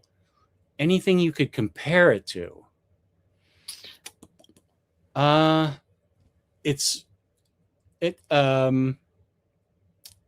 think it's an excellent series that I'm looking forward to getting, but no, Siri, I'm not talking to you. Thank you though. It's pre-crisis. Because isn't that where we get a lot of that with Batman's ears are really high? Yeah, I think so. I don't know if that's this book. I think that's when he's with Kelly Jones that those Yeah. high. I think that's a different one. Is Cycle Cincinnati still in the chat? He can speak to it, but it's been a while since he's been in here. I haven't read much of it, so I'm anxious for that one because that's one of my. Yeah, so it's like 80s material, Peter. Yeah, like very early 80s. Mm-hmm. So it's I really liked it actually. Yeah, I'm anxious to see how they're going to handle some of the Batman stuff in omnibus form. Are we going to finally just get a continuity, like basically start where like right after like with year one, do the post-crisis run and stuff like that. I'm wondering if they're just going to finally break it out because there isn't enough. They switch up the creators enough during that time that it'd be really hard to do creator-centric omnis. That I just want them to do it like start at post-crisis and start doing them like they're doing like with year one, year two, kind of. I mean, the same way they're doing with the DC's Finest, which maybe we won't get them that way, but at least DC's Finest is knocking it out of the park with how they're handling those. A year or so ago, Mark Waid said he thinks the Lex book is the best thing he's ever written. Yeah, I think he said he might have. He was maybe that was on when Jake interviewed him. He was talking about that, and I need to read it at some point in time, but I just haven't got around to that one yet. Okay, Farsender, awesome.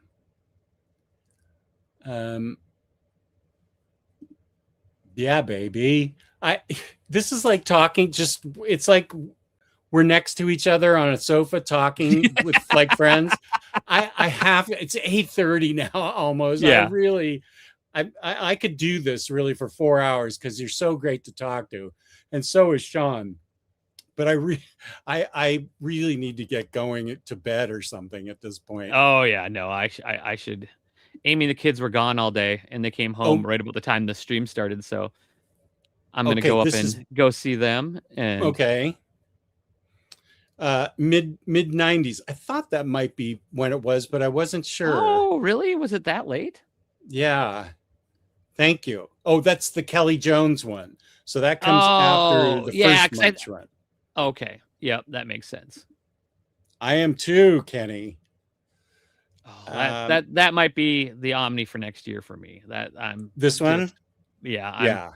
pumped for that. I did a little happy dance when I saw that announcement. I have not, and I need to.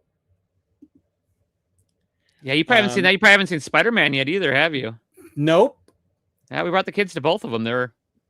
Supergirl is fine, and Spider-Man was really good. The only reason I'm waiting on Spider-Man is because that's the one superhero movie upper management will go to with me. She loves Spider-Man. I don't have an excuse for Supergirl. I don't even have an excuse for Odyssey, except that upper management went to Coronado in California. So I haven't seen either. So I blow, but I don't know. Okay. Red Skies DC Finest, that is a Doug Mensch. He has 2 Batman runs. Okay. The first being 83 to 86. So we were right about that. And then the Kelly Jones one comes after. Thank you, chat. The upper management question was right here. Thank you. No, I haven't seen Fantastic Four yet either. I really should. I haven't seen the third Guardians of the Galaxy.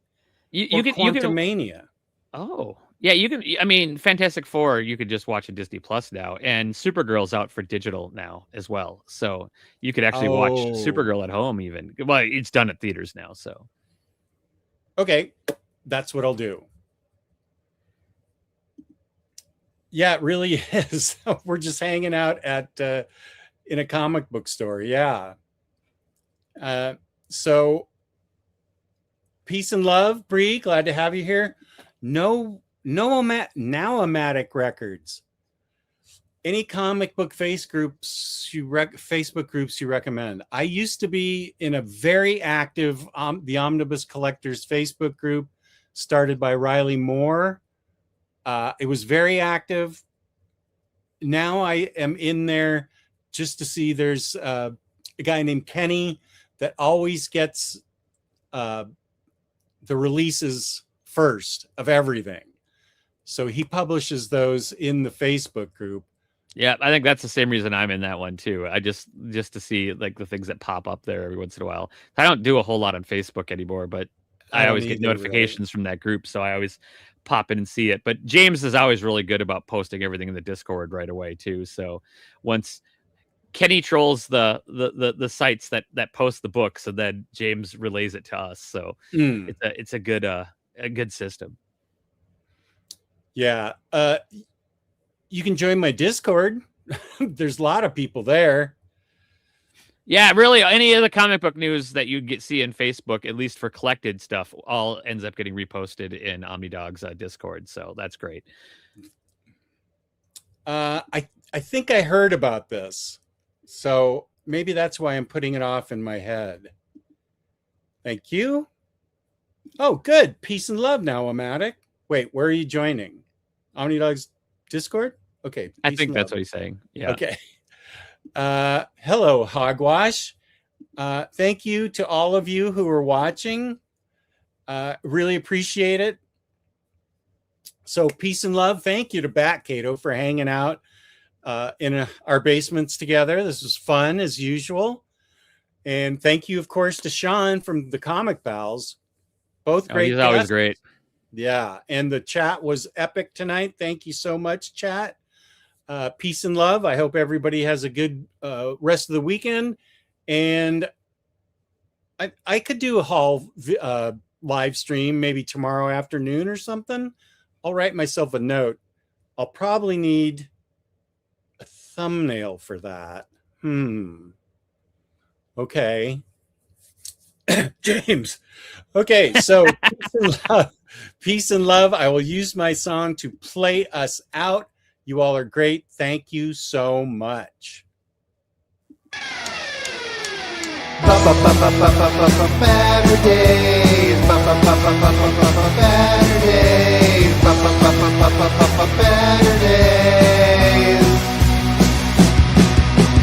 Omnidog in the miniature of comics.